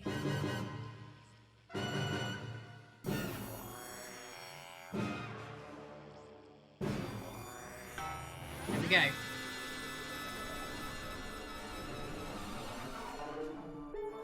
Gosh, thrilling stuff. What did you think, Stacey? Whoops. The robots were alright, I guess. They certainly were. Let's go over to Robin Short now in Western Square, who I believe has got the star of the show. Robin. Well, Megan, I'm here in star-studded Western Square, and I'm hoping I'll be able to grab a word with Lawrence Blunderclatch, though, of course, he has famously avoided our show since the whole again? us airing him losing it thing. But who knows? Perhaps it'll be water under the bridge. Maybe. Fuck off. Fuck you. And fuck you. That's what you look like, isn't it? Lawrence's blunder patch. You animals have destroyed Helena and I. Haven't they, darling? So fuck your questions. Fuck your interview. Fuck your little camera. Oh my god. Fuck you. Fuck you. Fuck you. What's that, darling? Oh, yes. Fuck you. Wow. That was amazing. But Patrick is with Lil C, who wouldn't dream of such language. Patrick? Thank you, Robin. Let's hope not. I'm actually joined here by Billy Bob Jean Short, and surely you recognize my Ashes youngest to ashes. I'm pop Lawrence. Hear me sensation, blunder. Lil D. Her Lil C covers album drops next week. That man is a whole mood. Yeah, he She's is. around. She's not been feeling very well. Why do She's I put feel me in like this is charge. supposed to be Well, the courts have Miley they Cyrus dispute and Billy over Cyrus her right now? estate, What is going on? finances, and her internal soul. Praise Craglar. Praise Craglar. Wow. But is she coming just because we've got some questions for her? Well, she might be along later, but as her legal and spiritual guardian, I'll be happy to answer any questions on her behalf. And Lil D, was it? Well, you look great. Oh, thank you. You know what? I feel great. Well, who are you wearing? I'm wearing Little C, and you could be too. Really? Little C's new line launches tonight. This is one of my favourite looks. It's called Oh, what a unique name! Hard to spell though. But of course, Lil C is basically fashion royalty now with a veritable clothing empire to her name. Yeah, well, the label's gone from strength to strength since our initial TV launch on this very show, actually. Oh, yeah, that's right. So really, we have all you to thank for all this. You know, this hat cost more than my second jet. Feel that? Feel that? Yes, it's a nice hat. Person. And Frames magazine has named me. Oh, the for youngest goodness self-made sake, stop success changing so story quickly. And do you have any advice for anyone wanting to follow in your footsteps? Absolutely. All you need to succeed on your own is your family's financial backing and pre-existing fame. It's Yeah. not rocket science, people. Oh, well, but in sadder news, am I right that Lil C is going to be retiring from music? Yeah, I'm afraid so. I'm sure you can imagine. At 25, she's far too old for pop music Oh. now. She can't keep up with these young stars. So, her best of album is out now, and she's touring that later this year. And then... Oh, oh God. Sorry, guys. That's her last chance to see her. So... I hope you're enjoying it more than I am. Union tour, and then the classic tour after that. But it's been a long and varied career, as you can imagine. She's very, very proud of herself. Oh, and if Please. bad, then maybe Please let me rest. What's wrong with I her want to health? watch what's happening right now. Yes, her health. Her No. poor health. And it's surprisingly expensive treatments. Curse you, Zaytan! Damn your intergalactic justice! Oh, yeah. Oh my God, it's done. Letting you get Oh. back. Those babies aren't going to sell themselves, or possibly at all. Billy Bob, Lil C, D, thank you so much for joining me, and do pass our best wishes to Lil C. Who? Oh. Now, it looks like Robin is with a music legend who actually is irreplaceable. Is that who I think it is, Robin? It absolutely is, Patrick. Oh, okay. Jesus, how are you? Yeah, you know, I'm good. I'm great. No, not again. I want to watch the news. Are you referring to your attempt to incite violence against the democratically elected leaders of this country on live TV? Yeah, exactly. And instead of being held a visionary, my management and agent, they all dropped me. Oh, no. But you can't break me when you didn't make me, you understand? See, I'm the voice. I'm the hope. You can lock me up, call the doctors, but only the moon can judge me. So, what have you been up to since your team cut ties with you? You know, keep building, keep moving. I'm actually working on a track right now. Written, recorded, directed, all by myself. Can we hear a bit of it? What now? I know I'd love to hear it, and I'm sure the people at home would love to as well. Yeah, sure, of course. Give me the mic. Yo.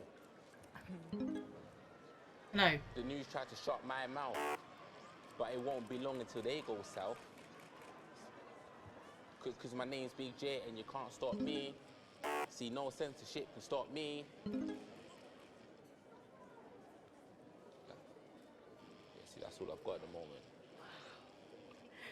Did you just rhyme me with me? No! Daddy promised this wouldn't happen again. You're supposed to clap and say, well done, Julian, well done. Well done, Julian. Thank you. Wow, what a Friggin' prissy boy. Now, ask me a polite question and I'll walk away nicely. Is it true that you're heir to a hotel chain? What? Where did you hear that? And that you're very much alive parents La, la, are la, currently la, on the la, run la, for la, massive la, la, la, financial la, la, hoarding. la. Oh, I'm sorry. Are you trying to censor me?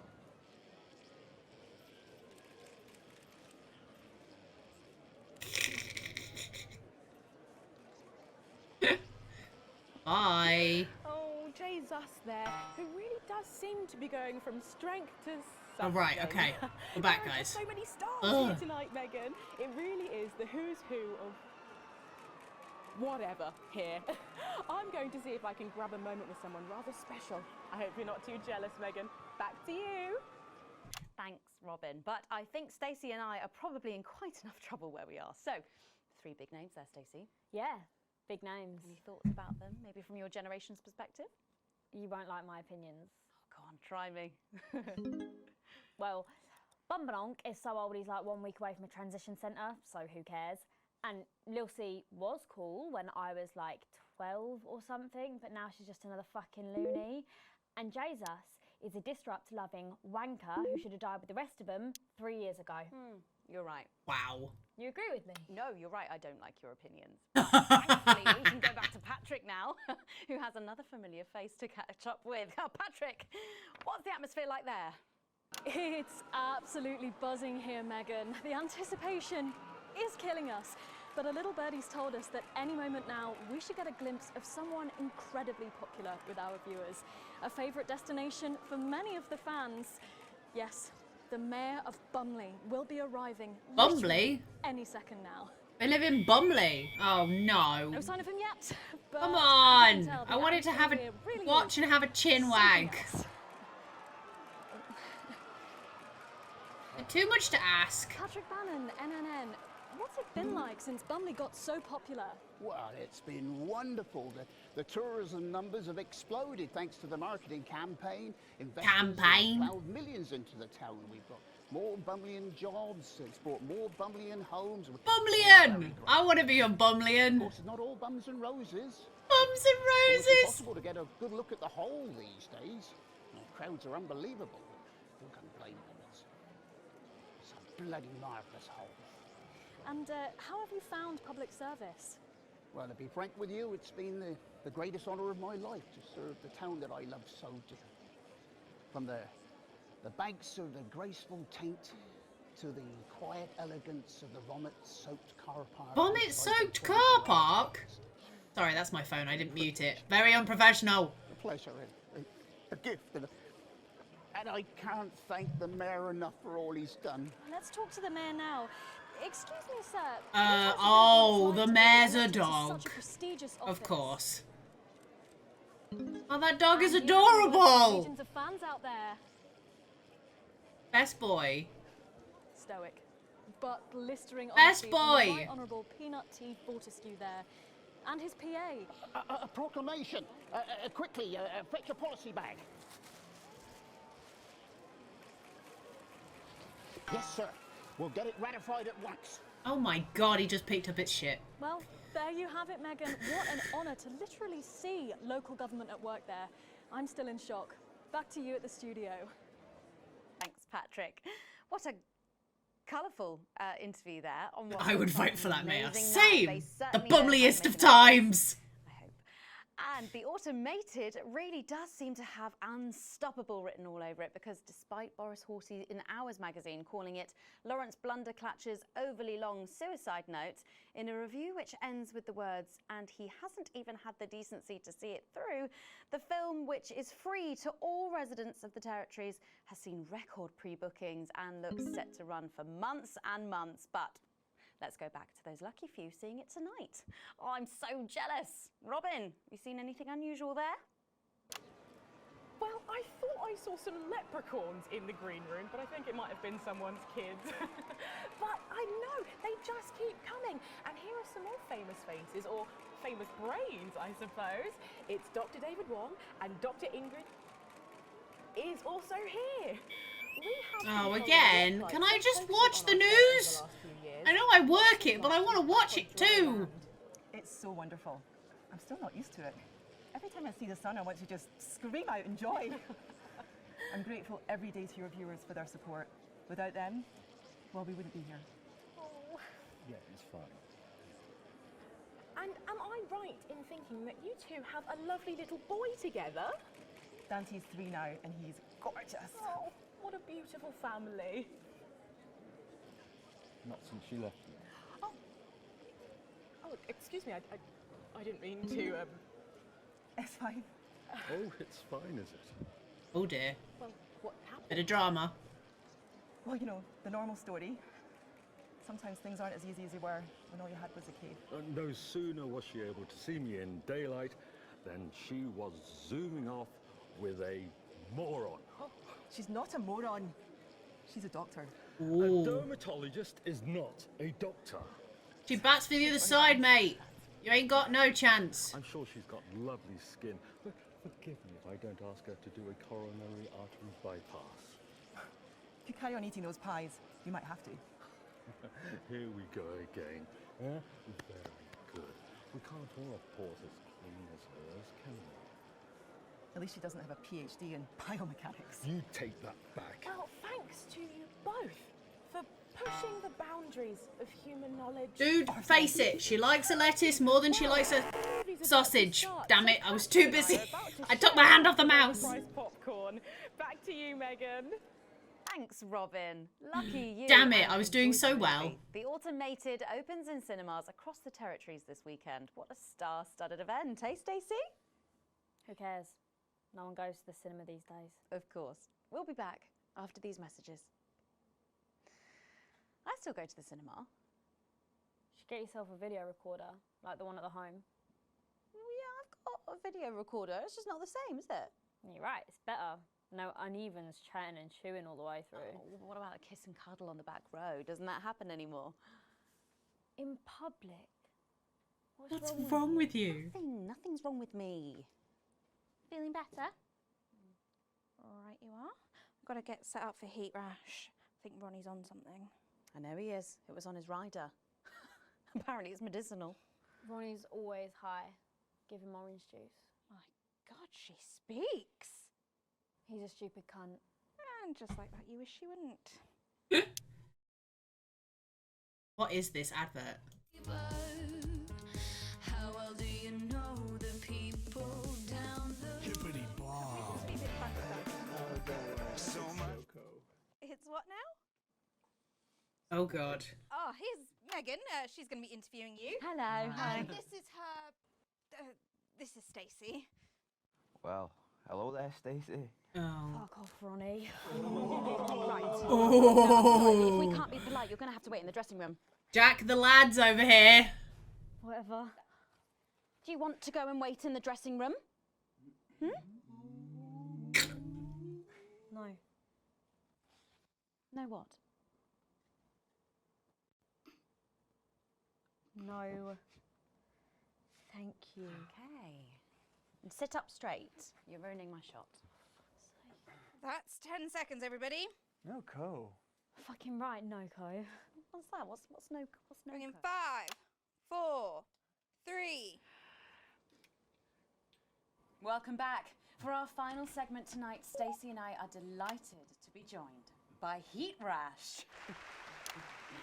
Their new album, Girls and Why We Love Them All, comes out this weekend. Oh, so, God. Let me see if I can get this right. It's Nolan, I write the songs. Ronnie. That's what it says on my tattoo. Oh, you've got a tattoo of your name on yourself. Okay. In case he forgets it. This raconteur, you must be Chinny. Stop. Why do they call you Chinny? It's because of this ugly old thing. I don't know what you mean. God, you're so fucking embarrassing. Dale. Crikey, Dale, you do not look old enough to be in a band. I get that a lot. I'm actually 23, the oldest one. I have a growth disorder. God, I'm so sorry. I didn't know that. It's so cool, Preeti. He's only messing with you. He's actually 58. Okay, right, I see. You're going to be a handful, aren't you, boys? Mum. Gross. And you must be TP. What does TP stand for? Tiny prick. It stands for team player. I see. What a long have you twat. had that nickname? Ever since Nolan decided Terry Prodance was a shit name for a member of a boy band. No co, Ronnie. Yeah, no co, Ronnie. Sorry, what does no-co mean? Ah, it's the opposite of SoCo. Fuck's sake. SoCo. Yeah. So cohesive. You pretees say cool. Right, okay. Thank you, Stacey. Sorry about her. Not your fault. She's uneven. So, you guys met through a popular show on one of our rival channels, didn't you? Yeah, Team Players with a Z. So, how did that work then? Well, actually, Dell and I knew each other from school. We were actually classmates. And Fuck's sake, Nolan, mate. Give someone else a chance. We all went on Team Players. We all auditioned. The judges put us into bands. And, yeah, we went to their houses and they just put us into bands. It's an example of how we're greater than the sum of our parts when we work in harmony. And occasionally singing it. So every week on the show, they get these bands and they give them a song that the producer just found from under the bin somewhere. Actually, I write the songs. And under the public bin would phone in and decide which song they like best. Right, and then the losers would be eliminated. Yeah? Mum. What? No co. Pretty. So no co. The band who get the most approval get to play their song again. Sure. So what happens to the losers then? Mum. What do I keep doing wrong? We don't use the L word anymore. Oh, God. Would you please stop saying that? What? That word is a pejorative. It's a word designed to diminish. At Go Getters, I learned very early that we only win when everybody wins. But What? Sorry, that's not real life, is it? That's just sports board, no? Thought you were SoCo. Yeah, I am SoCo. Nah, you're a shrinker. Can't be friends with shrinkers. She doesn't know what you're talking about. She doesn't understand. So I do understand, No, actually. you don't, Stacey. sweetheart. What's a shrinker? A shrinker. What's is- a preteen, Mum? Well, I think it means someone who's older, doesn't it? Pre-territories. It's someone who turned 18 before the new future. We call you pretees. Unevens. Mimis. No. Wow. It's not her fault she's old. She can't help it. I'm not that old. I'm trying actually. to help you here. I don't think Yeah, I need your no, help. no. See? Total Mimi. Is that so? Yes, No, obviously. Megan, don't be mean to your daughter. She's actually trying to help.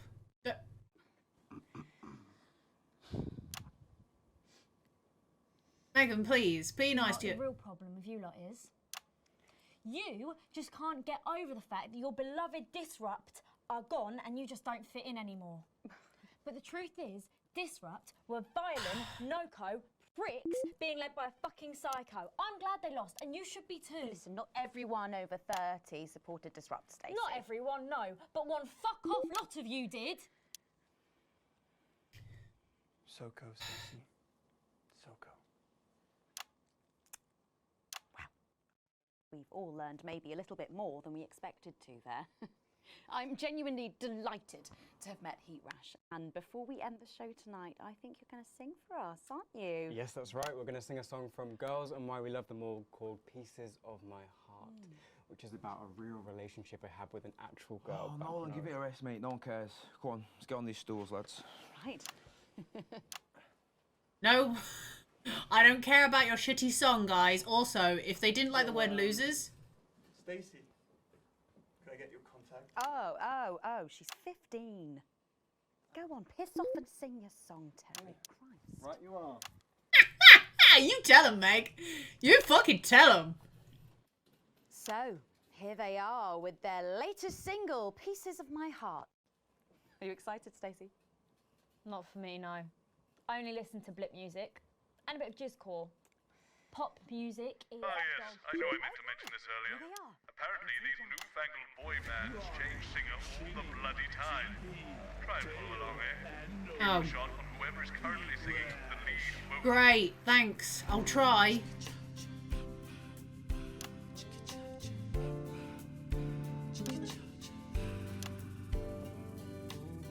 I saw you standing by Oh God, guys, it's cringy. with a brand new pair of flackers, baby. Do you remember? You took the first of the pieces of my heart. You wandered into a bush and grabbed a vodka and stang. took our assets and our wealth and drew them out of the bag. I gave you little pieces of my heart. I didn't know two hearts could ever feel like this, girl. It's like you were custom made for me by Remington's fist. I take all of the loves that didn't last and leave them in the uneven past. Share the new future as my bride. You snatch me inside. There's no need to hide all the time. This is shit. As my old man used to say, you blow me away. I just want you. This to is stay. shit. I don't want you to pay. Bring me back Backstreet Boys. You make me crazier than Neil today. On Liberation Night, girl, I was sitting beside you. We sat there shaking all the way through incisors. We held each other as things fell apart. We took a train through all the territories and we threw away the rules and wrote our personal stories. You took a dozen pieces of my heart. I didn't know that life could ever feel like this, girl. It's like you were custom made for me by Remington's fist. I take all of the loves that didn't last. I leave them there, the uneven past. Share the new future as my bride. Snatch me inside. There's no need to hide all the times you have cried. As my old mom used to say, blow me away. I just want you to stay. I just want you to play. You make me crazier than Neil. Make me crazier than Neil today. Who the hell is Neil? What the fuck is this song? And now I'm staring at your membership card. There's your picture beaming brighter than a handful of flaws. I'm trying to find the pieces of my heart and leave them in the uneven parts. Share the new future as my bride. You snatch me inside. I'm pressing at the wrong people now. All the times that you cried, my old man used to say, you blow me away. I just want you to stay. I just want you to play. You make me crazier than Neil. Crazier than Neil. Crazier than Neil today. Who is Neil?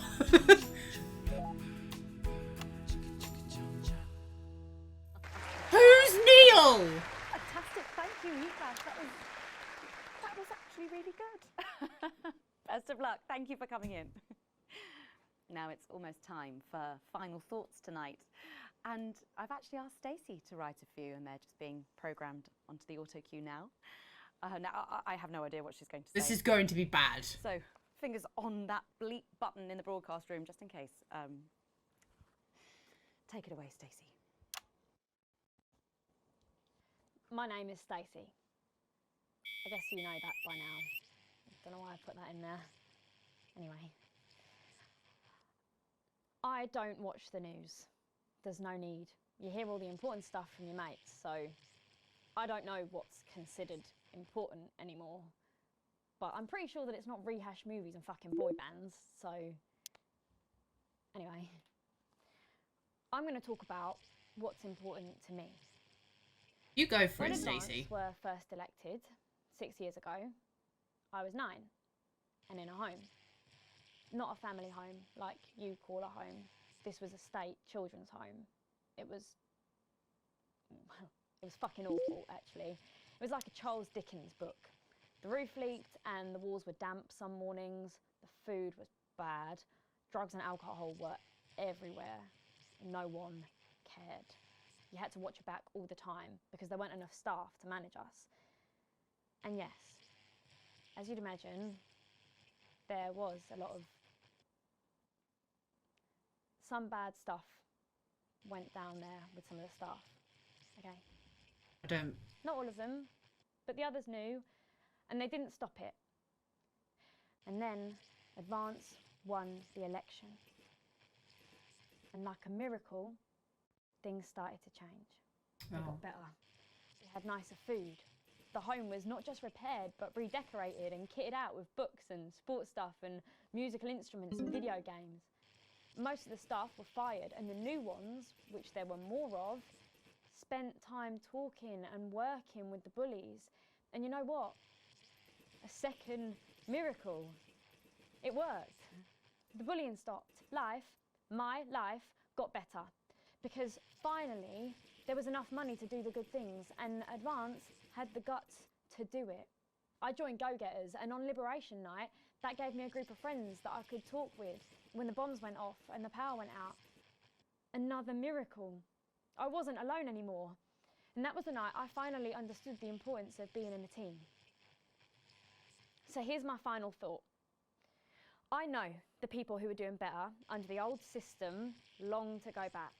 You say, we were freer, but what you mean is, we were richer. But for every one of you, there is 100 of me. And even now, after all you've had taken away, you are still doing better than I am, than I likely ever will. You still have homes of your own and families of your own who love you. And I'll never have that. So maybe you should stop looking for the worst interpretation of everything this amazing government does and realise it's not for you. It's for the millions like me. And you can cry and bleat all you want, but you're never going to get your money back because it's already been spent on miracles. Yeah. Wow, thank you, Stacey, for that. My name's Megan Wolf. Let's keep making tomorrow better. And we're out. That's mental. Is that all right? Yes, that was more than all right. Nicely done. I think you might have actually given them something to think about. So I guess you're going to be taking me back to the home now then? I was thinking we could go out somewhere and, I don't know, have a meal, talk about our options, if that's okay. Of course, Miss Wolf. Security will be standing by. Thank you. So they're always there then? There was a thing a few years ago now. Oh, with that Jeremy bloke? I heard about that, everyone did. Were you here back then? Doesn't look old enough. She's growing on me. Yeah, she does that. Broadcast complete. Oh, Jesus. Wow, that was tough. Right, I am going to take a quick 2-minute break to go and get a drink and a slight doctor pay. No! Just because I got a D and not a C. God damn it. I'm going up with everybody. Cool. Right. But yeah, what's it? I'm just going to wait until I get to a bit where I can pause. I'm just going to go downstairs and grab a drink and I'll be back in a moment. I hope everyone's enjoying it so far. It's really hard because I want to talk while going through it, but because there's just so much happening on screen, it can be a little tricky. But I feel like it's one of those games you have to experience with everybody together at the same... Does that make sense? Hopefully that makes sense. Wow, we're going forward in time a bit. 2079 and Uppence Cup. Cool. Right, we're gonna pause here. I will be back in uno momento, my dears. See you shortly. We are back, people. The game back in. Let's do this. I has my drink. I'm ready to go. You once again find yourself sitting inside Boastman's office. Oh, what have I done wrong now? Everything is pristine and orderly, just how the fastidious man likes it. Though it's rare for him to be late, the door opens behind you, just as you start to imagine the reasons why. Ah, Alex, thank you for waiting.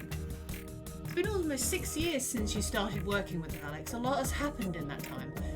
From the unfortunate accident with Mr. Donaldson to the disrupt attack on this very building. He pauses to look at you. Uh-oh. You meet his gaze. After the work you've done in that time has been exceptional, not to mention your dedicated and enthusiasm around the office. So I'm delighted to inform you you've been approved for a promotion. Yes! More money, baby! As of today, you will be a senior broadcast engineer. Boastman is beaming at you. I thank you. Of course, in addition to the pay rise, the role comes with additional responsibilities. Yay! More work. You'll have to work longer hours going forward, but you'll now be the primary engineer for weeknights, and in time we may even put you in charge of engineering more shows for Channel 1. You've a bright future ahead of you, Alex. Congratulations. He offers a hand to shake. You take it. Now, get back to work, said with a smile. You're pretty sure he's joking, but it is Boastman after all, so you thank him again and head back to your studio. You might be able to start working on other shows. What could the future hold? I just need more money, man. Because if I don't have money, I can't look after Sam, and Sam is like priority numero uno with my children. I am a family man, after all. A foregone conclusion. Ah, Christmas. The Christmas tree. It's late. It's been snowing all day, and unlike everybody else, you've stayed inside as much as possible, keeping warm. Ah, look at our horrendous little flat. Normally you enjoy the snow, but today it's nothing more than an irritant. Yeah, I live in a little flat now. I had to sell the house. Still, tomorrow you've got the day off and might actually be able to enjoy it. Sam always gets excited when they see the snow.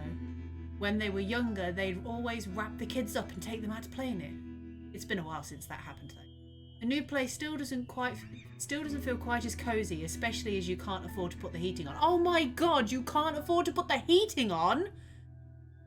Fucking hell. Oh my god.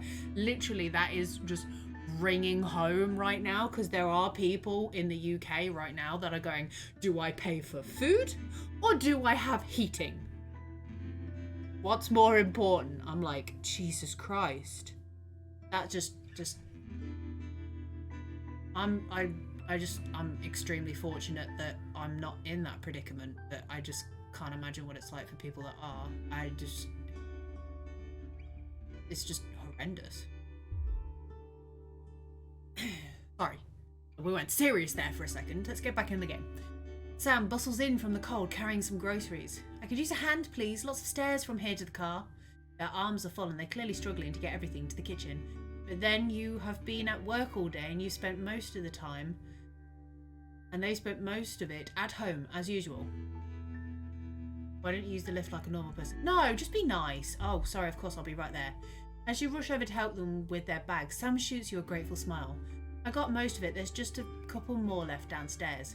You head out, getting most of the way to the lift before you remember it's out of order. I was about to say, like, that would just like, did you use the lift? God, it's out of order, dipshit. Be like, uh-oh. When you grab the bags, you realise Sam has picked up everything to make fajitas, your favourite. Clearly, it's not all bad. You forget the weather and the unpaid bills. Jesus Christ, you sell your house and you still are in debt? As you cook in your delightfully tiny kitchen, laughing together like you used to. The first time since moving in, you think as Sam flicks sour cream across the table at you. You're making happy memories again. Money isn't everything.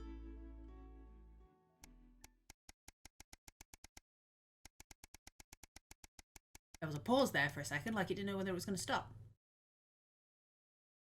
A time for reflection. Oh dear, we're back at church again.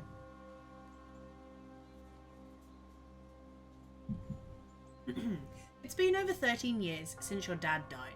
Let's just drop that bombshell just right now. You've visited his grave a few times since then, normally during times of stress, or when you're trying to figure something out, or when you just want some peace and quiet. Today is no different. Ah, Daddy's grave. You feel Sam's hand on your shoulder giving you a reassuring squeeze. You're grateful that they're still here with you. Just having them by your side always seems to make things easier. The caw of a raven catches your attention as it flies away. Charlie was only 8 when his grandfather died. He didn't really appreciate how big the loss was at the time, but as he got older, you did your best to pass on what your dad taught you. But now he's all grown up. He's actually starting to teach you, which is strange, but in the nicest way. Proud of the man he's become. Susie, despite everything she's been through, is still a rock for the rest of you. She'll be a great mother to the twins. They couldn't have found a more loving home. There have been a lot of arguments over the years, but you wouldn't change a thing. You're still amazed at how far your daughter has come. She's one of the best things in your life. You always had your ups and downs with Chris, but that doesn't mean they deserved... If you hadn't given them your passport, they'd be safe. Sam was so happy about it at the time. Choices we make, best laid plans. Yeah, I gave him my passport because she was like, please do it. And if I hadn't, maybe they would probably still be here. She'd be pissed at me, but they'd still be here. She may be in an albeit expensive care home now, but it's comforting to know your mother is around, even if she barely recognises you anymore. Ugh! Her presence is always reassuring. You can do with that now. You turn away and wander in the direction of the car. You can't control life. What happens, who lives, and who dies. All you can do is keep going and see what gets thrown at you next. What is life if not a series of little decisions that define us? And we'll never know which ones would take us one way, and which would bring us here.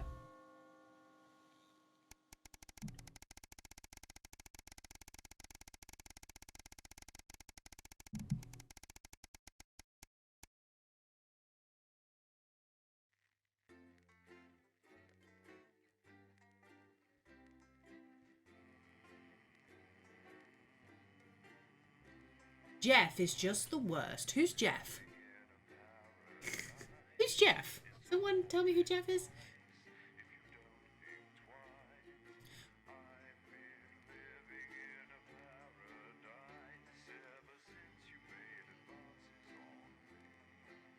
I think this will probably the finale. 7 years since the election. Oh my god. I was literally just being like... That time again. Best not to focus on the problems and all that. Let's just get started. But just so you know, the problems with your equipment continue unabated. Locked buttons, screens flickering on and off, sparks and the like. I'm sure you'll manage without issue. Oh, and don't forget, you've got free reign of the SFX buttons now. Make sure to use them to keep the show lively. Cheers.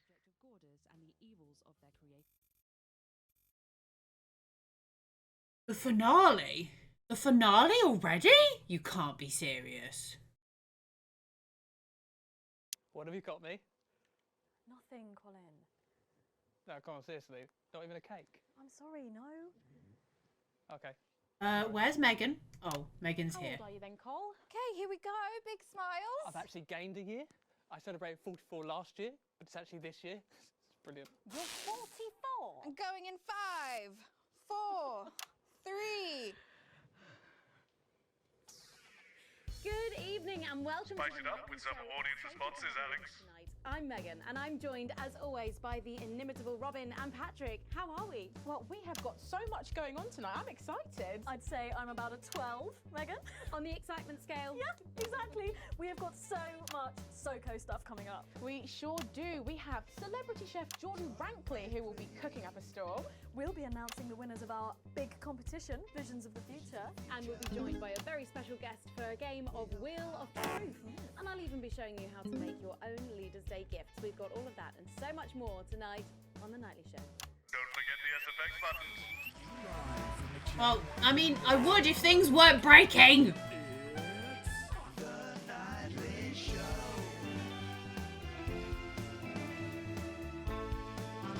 It's being a dick already. I've only just started.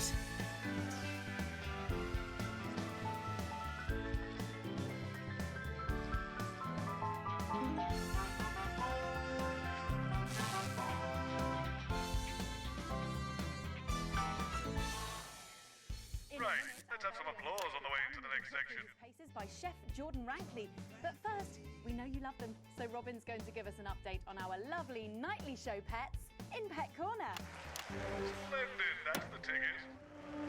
Well, Megan, first up we have our hamster, Lord Cheeks. Now, he's a squat winter grey with the scientific name Adipem stultus, and he lives here with us in this cage. Hamsters love hoarding, and they actually have special pouches in their cheeks for storing food. He loves carrots, apples, and chewing tobacco. Now, hamsters are nocturnal, so we'll do our best not to wake him up. But let's just see if we can... Oh. Well, the door has been left open. It looks as though Lord Cheeks has actually gone for a little wander. But I'm sure he will be around here somewhere. In the meantime, let's say hello to our tortoise. Now, after last month's viewer vote, she is now, of course, called Slow Barbara. And don't panic, even though it is December, Babs here doesn't actually hibernate. Let's say hello. Oh, she's sleeping. Oh, Babs. Oh.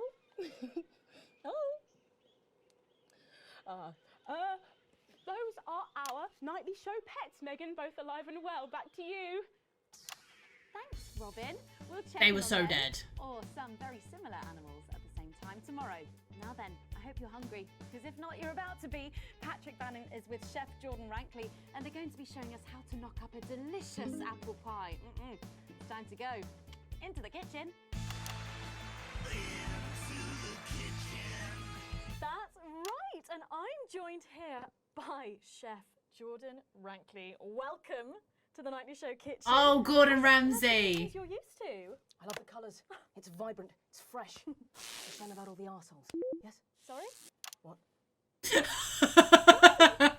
You own 6 restaurants, you've been awarded 9 Ballon Massifs across your career, and you've worked alongside the best chefs in the world. Tonight you've got me. Oh, are you worried? Am I fucking worried? Are you worried? Are you fucking worried? Yes. Yes. So, what are we making today, chef? So, we've got a family over for Leaders' Day. They're hungry. We're going to make them a delicious apple pie. Ooh, lovely. It's got sweetness. It's got the acidity of the fruit, and then you get the richness of that pastry. Incredible. Wow, okay, so where do we start? So, we've got to start by making our filling. So, we've got about 1 kilogram of fresh cooking apples here. Fucking beautiful. And we're going to slice these up perfectly. Yep. And then straight into the pan. Your new show, Demon Kitchen Heart Eater, starts on Friday here on Channel 1, so tell us about that. So, teams of young chefs come into my kitchen, and one by one I destroy them emotionally. And if there's time, I teach them some basic knife skills. Fuck me, Patrick. What are you doing? What? Shit. Is that how you cut? Fuck, you'll lose a fucking finger. Oh, don't worry, I've got spares. Right, so once we've done that, we set these aside whilst we make the pastry. Yeah? Yep. Bowl. Yeah? Okay. Sugar, butter. Yep. We mix that together, and then a whole egg. Yeah. Okay, egg. What are you doing, you fucking donkey? Are your brains the size of that fucking egg? Oh, no, chef. No. Shit. Right. Mix that with a wooden spoon and work in that flour. Oh my god, she smashed the egg and the shell and everything. So, what does the notoriously fierce Jordan Rankley do to unwind? Shit the bed. Yeah. What's that? What is that? Well, it's a bit lumpy. Lumpy? It could fucking pass for a sack of spuds. Touch that. Touch it. Yeah? Whoops. Pathetic. That goes into chill. Now, we're mixing our filling. Okay. Apples, sugar, yes, cinnamon. This is so right though, that they have everything prepared for them by other people. Across 5 territories. Which is your favourite? Are you mixing that or fucking it? What? Are you going to light a candle? Take it out to dinner? Fucking mix it for fuck's sake. Right, Now we're rolling out 2/3 of our pastry. Bit of flour into the dish. And the filling goes next, right? Absolutely right. Lovely. Okay. Then we're taking the remaining pastry, rolling that into a round. No! And that goes on the top. Beautiful. Lovely. Okay. Right. Brush a bit of water around the rim. Right. Yeah. Beautiful. Now press gently all the way around. And we're cutting 5 slashes very carefully for the steam. And then brushing the whole thing with a beaten egg. Lovely. Okay. Egg. Oh my god. Ta-da! What do you think? Oh my god. You, come here, you. That's a disgrace.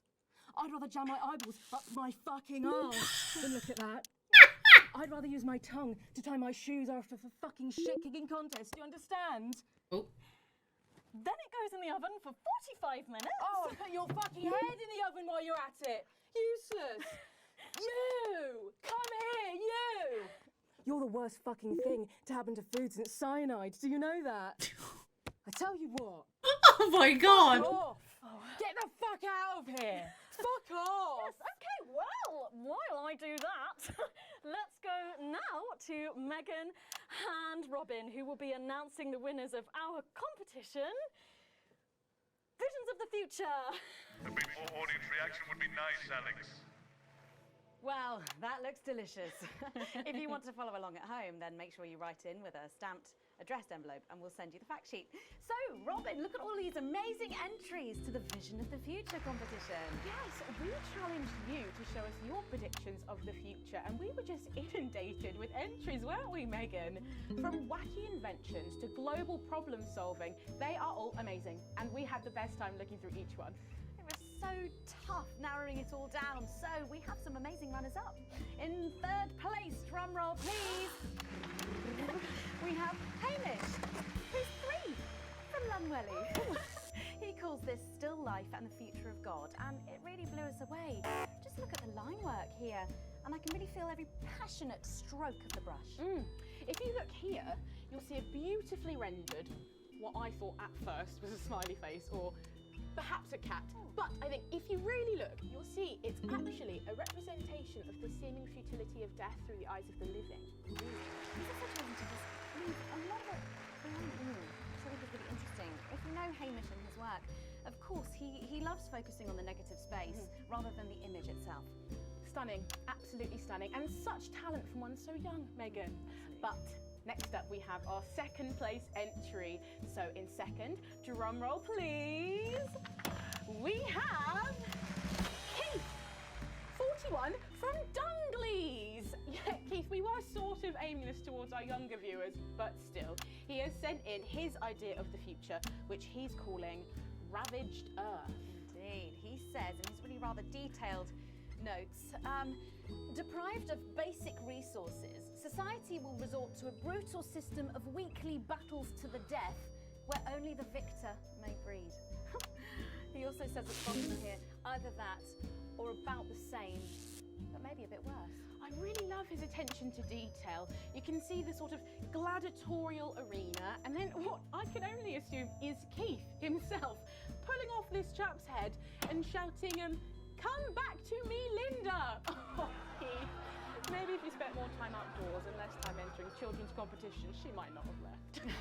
Special one there. And finally, of course, it's time to reveal our winner.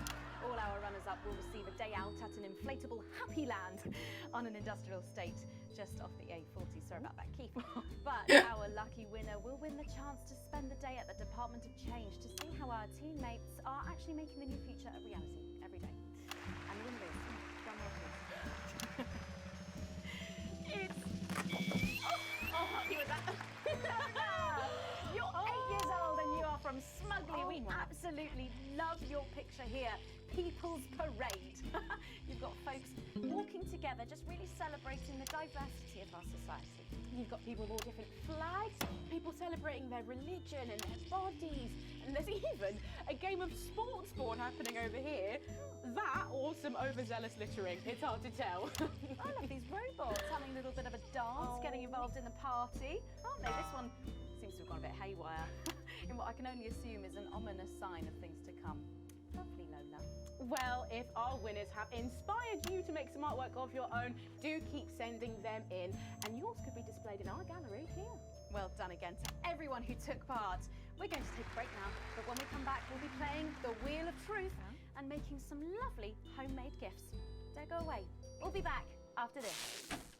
That's the break. 1 minute back. Oh, God. Right. From what I can tell, the vision mix is getting even worse for wear, Alex. I expect things will be more challenging in this next segment. I don't want him to be more challenging. It's bad enough I'm not interacting with anybody. Putting out actually matters anymore. Not tonight. I'll get cars arranged for you both. Find me when you're done and I'll take you out through the loading bay. I'm amazed I managed to get a B out of that. I thought it was shit. Fertility rate here in Territory 2, who saw an unbelievable 191 births today. Though a nasty cold snap brings bitter winds overnight, so not all sunshine and rainbows. No rainbows in sight over Territories 3 and 4, as a Category 2 storm warning means we advise our residents to spend their leaders' weekend indoors. Though we're sure the happy parents of the 12 new children in Territory 3 will be thanking their lucky stars for an excuse to stay home. Though, of course, nothing to do with stars. More of a hot air, cold air thing. Wow. Next, this front of warm smiles heads across Territory 5. Playing havoc with the sound. It's bad out there. We're being stretched again. Surely there'll be Use a celebratory snowmen. high-pass filter. It's a revolution, Colin. Well, can you ask them to keep it down a bit? Jenny, where's Glyn? Can we get him out here? I'm not sure about this grandma one. Oh, he's writing with our other guest at the moment. I just wouldn't say grandma. Grandmother? Yes, grandmother's arsehole. That's much better. Grandmother's arsehole is better. Please, Sarah just needs a word. Apparently there's been some sort of disturbance near the studio. Oh. Now, I'm sure it's nothing to worry about, but I wanted to let you know that I've asked for extra security and they're already on their way. Thanks, Sarah. Okay, 10 seconds, so positions and pose. Okay, this time you've said it. Laughing, and we're going in 5, 4, 3. I know. Has the audience gone to sleep? Remember the SFX buttons. Just saying, we can't wait to taste Patrick's pie. Oh, I don't know, I think I could wait. Well, here it is, fresh out the oven. Oh. Well, it does look amazing. Jordan, how did our Patrick do? Well, let's just say that pie's got more crust than my grandmother's arsehole. Well, thank you for that. Well, come on, try it. Dig in. Okay. Whew. Oh god, that looks horrible. Oh my god. Oh lord. And a little glass of comfort for Robert, I think. But now you better go and get ready for that next feature. Every night we play a game of Wheel of Truth with our celebrity guests. But I know what you're thinking. Megan, we've only got one celeb guest. Well observed, viewers, well observed. Well then, I better bring her out. One for the state of the nation. Surprise guest, what do you think? And Here one she for me. is, best-selling author, lawyer and thinker. I mean, she's only the bloomin' team leader. It's Julia Salisbury. Prime Minister Julia Salisbury. Oh, welcome, Julia. Darling. Oh, so good to see you. Oh, Megan, you look incredible. Stop it. I was just about to say the same thing. Now, don't get too comfortable. It's time to head over to Robin and Patrick as we play Wheel of Truth.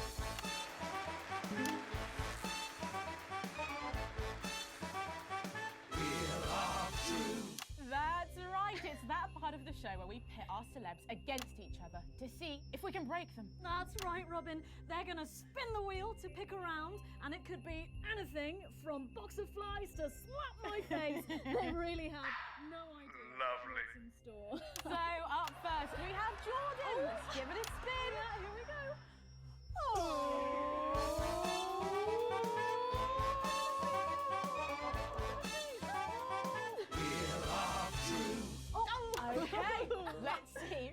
you've landed on. Okay, it's fact or fib.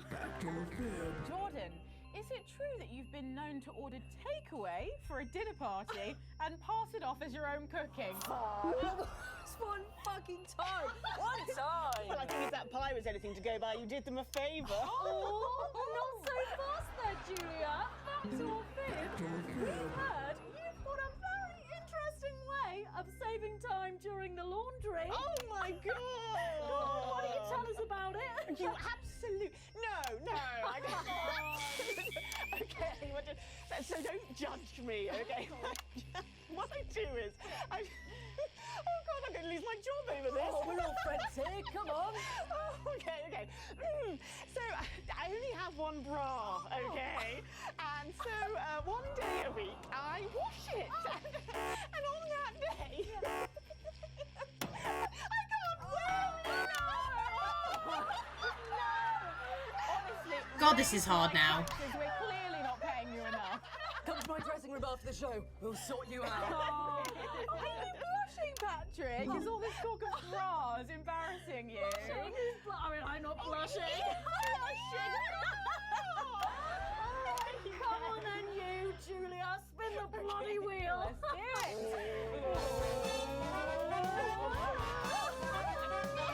This is actually really hard now. Okay, here we go. It's Guess That Face. I'm going to show you a picture and you simply have to guess that face. Okay, you ready? Here we go. Julia. Oh, who's that? Oh my God! Is that you? Yes! Look, it was a very difficult time fashion-wise. That hairdo is fucking hilarious. No, don't. I think it's sweet. The mullet is as popular now as it's ever been. Oh, well, don't get too ahead of yourself there. Jordan. Who? Oh. Is this? Does that look familiar at all? Oh, wow! Well, I'm glad I was getting fashion advice from someone who managed to make 7 look like 85. Just what the doctor ordered. I look like I'm haunting the fucking place. Right. We've got to move on. Jordan, let's have another spin. Okay, here we go.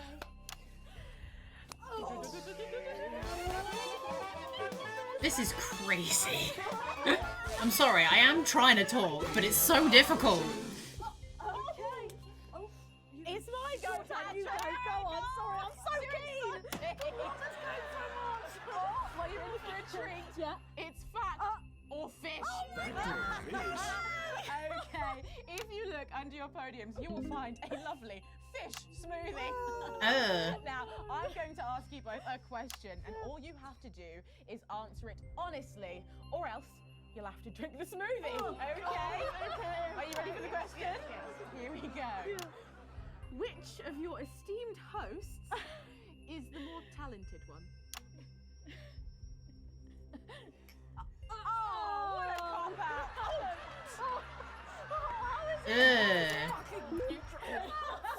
Oh, we made it extra fishy. I need my fucking mouth. Do you know how much these taste buds are worth? Well, we've got time for one more quick spin, so go, Julia, go!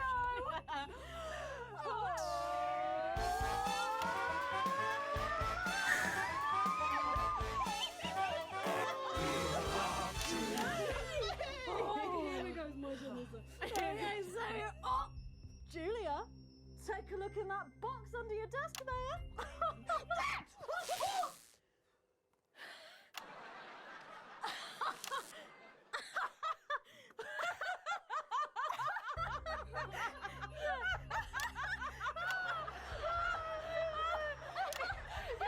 I think Lord Cheeks is trying to get in on the game.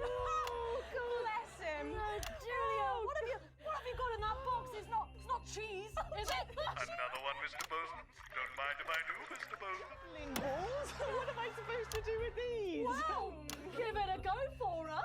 But I have absolutely no idea what I'm doing. Come on. Do it, do it, do it, do it, do it. She's doing it. She's fucking doing it.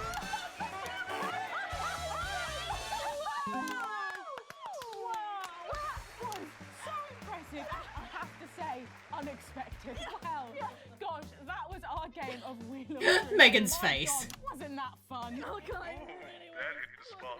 But now it's time to head over to Megan in Crafty Corner. With SFX, less is more, Alex. That's right, you've joined me in Crafty Corner, where today I'm going to... You want to go at me for not doing any, and now I'm doing them, and you're not happy. I don't know how you're keeping your dinner down. I can still smell that fish. Well, to be honest, I've had worse. I used to eat at Peter Clement's house. Oh, well, I hope you've got your artsy hat on, because today we're going to be making something very close to my heart.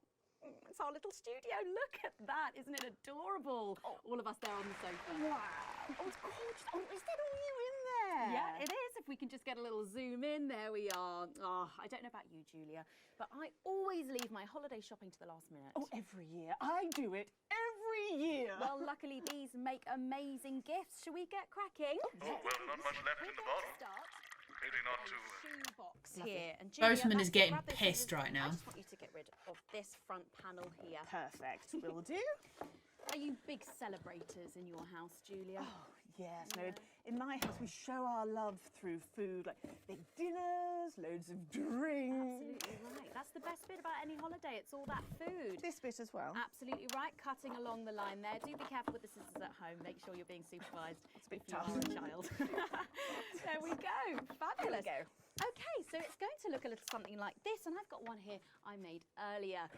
We painted it with a bit of poster paint, white to match our lovely curtains here in the studio, but you can obviously have whichever backdrop you like. Like a nice shiny gold number. Well, exactly right.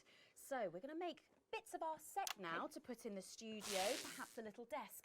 So I'm just going to grab this piece of card. I've just got it from a little cereal box packet. I think I'll give you this one, Julia. Shall I? Thank you There so you go. much.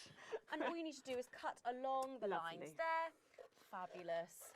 So what's the best part of any Leaders' Day dinner, do you reckon? I don't even have to think about it. Really? I love the 3 potato pie. 3 potato pie? I don't know that one. You know, with the chips covered in the mash or wrapped up in a jacket potato. What? That just me that does that. I don't know, but that sounds starchy. Well done, Julia. So now she's folding over a little bit there. What it's going to look like at the end is this little rectangular shape there. And we're going to pop it in the middle. Bit of sticky tape on the back there so it sticks down. Now we need a sofa. That's what we need next. We're going to make that out of a lovely paper cup. Having fun down there, knocking it all over. I got one though, Megan. Good, fantastic. We're just going to cut along the line here, down the middle. Exactly right. Then when you've done that, around the bottom and again around the top.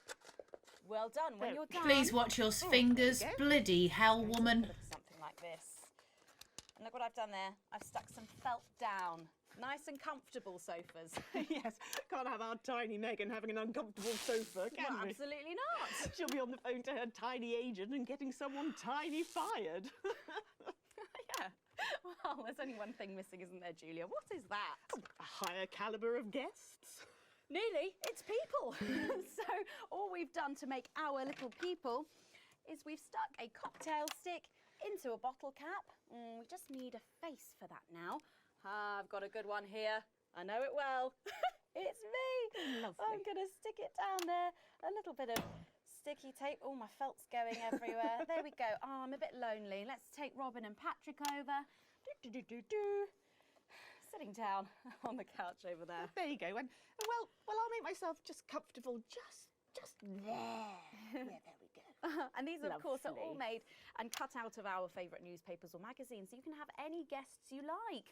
Julia, is there anyone else you'd like in a studio? Oh, yes. Well, Go on then. I'm going to be playing Wheel of Truth with Ronnie from Heatrash. Nice. Yes, put that away. Yes, he's going to be teaching me choreography, and I'll be teaching him foreign policy. And of course, you can decorate them however you want. Perhaps you're a bit, I don't know, nostalgic for the old look of our studio. We've got the blue studio down there. Or even a bit of retro red. I've got Sheila Quickstep being interviewed there by... Jeremy! Sorry, that's not supposed to be there. Jeremy! Oh, bloody hell, is it still on? It's time for a break. When we come back, I'll be on the couch of chat. Jeremy! And I just cannot wait. We'll be back after these messages. And Why do we bother, Alex? What's the point? It's not like this is even close to journalism anymore. How did I let it get this far?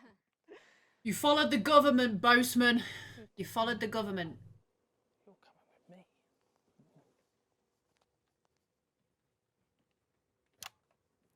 Should we be worried? We've got the Prime Minister here. It's good that she's here. He's the reason for the extra security. Are we going to need it? Possibly. They're back. It's not very reassuring. I know. Good thing I'm not your mum, right? E. Wow, that was bad. Was it really that bad? I'm sorry. Hello, person. There didn't used to be people going by, so that's cool. Oh, I might as well stretch. I've got 18 seconds to do it. Oh. Yeah. Stretchy, stretchy, stretch. Oh. Well, I'm not quite sure what's going to happen next. Is Jeremy Donaldson going to come back? My boy, my main man. Both at the same time, Colin? I'm quadruple jointed. That is not a thing. Oh yeah, contortionism runs in my family. The Sprongs are huge in circuses and casino halls. Please excuse me, that came out of nowhere. It's quite late here. As I say, I'm going to finish after we finish doing this one. We're expecting troublemakers, but nothing serious. You might hear some noises, but it's nothing to be concerned about. The services know what they're doing. So, nobody freak out when the shooting starts, okay? The show must go on and all that. Tits and teeth. Oh, sorry, Prime Minister. Thank you, Jenny. Tits and teeth, armed and ready. 10 seconds, everybody. God, kill Best me. in the business, she is. In 5, 4, 3. Here we go. Welcome back to the Nightly Show, where it's time for the Prime Minister to face the toughest critics in the territories. You lot out there. Call us on the usual numbers with your questions for the Prime Minister. First up, we have Humphrey from Hamble Bamblebury. Lovely place. I'm hoping to retire there. Oh, good choice. Are you there, Humphrey? Hello, Humphrey. We appear to have lost Humphrey. We'll try and get him back, but let's go to another call in the meantime. Who have we got next, Patrick? Next up, we've got Mandy from Arsminster. Oh, I don't think I'll be retiring there. Hi, Mandy. You're through to the Prime Minister. What's your question? Nobody's here. Hello? Mandy? What's going on, Jenny? We try not to talk to the crew. Jenny? The lines are down. Oh, well, call down to maintenance and get... We can't. All the lines are down. Well, apologies to our viewers at home. We seem to have a few technical gremlins making mischief behind the scenes. So while we're getting back up and running, Patrick has a couple of questions that were sent in by our viewers earlier this week. I do? Oh, yes. Yes, no, of course I do. Well, our first question is from Patricia, who lives on Camera Avenue. Camera Avenue? And what she really wants to know... Lock the door! Lock the fucking door! Oh my god. Seal the doors! Alan! You're Jenny, aren't you? Come here. Don't be afraid, Jenny. We're not here to hurt you. We're not here to hurt anyone if we don't have to. All I want you to do is to keep the show on the air. Do you understand? Just do your job and everything will be all right, okay? Don't be afraid, Jenny. You two, on your knees over there. Move! Wow. So, this is the famous couch of chat, eh? I don't answer questions at gunpoint, Mr. James. Oh. You're not at gunpoint, Prime Minister. They are. Oh, please don't kill me, please. Nevertheless, if you think I'm going to answer to you, then I'm afraid you don't have to answer to me, Julia. Are the doors locked and sealed? Yes, sir. No one's getting in or out. Good. Good. All clear. Good. Thank you. Jeremy! Jeremy! My boy! My boy!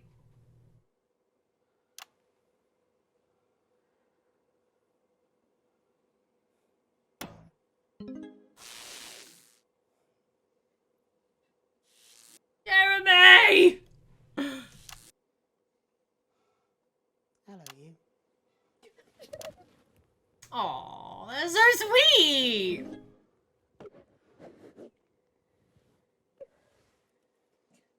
Why didn't you make contact? We've only put you in their crosshairs. I'm sorry. You're a rotten, selfish bastard. Yes. Keep the show going for me. Of course. Aw. Let them go, Alan. There'll be no killing tonight.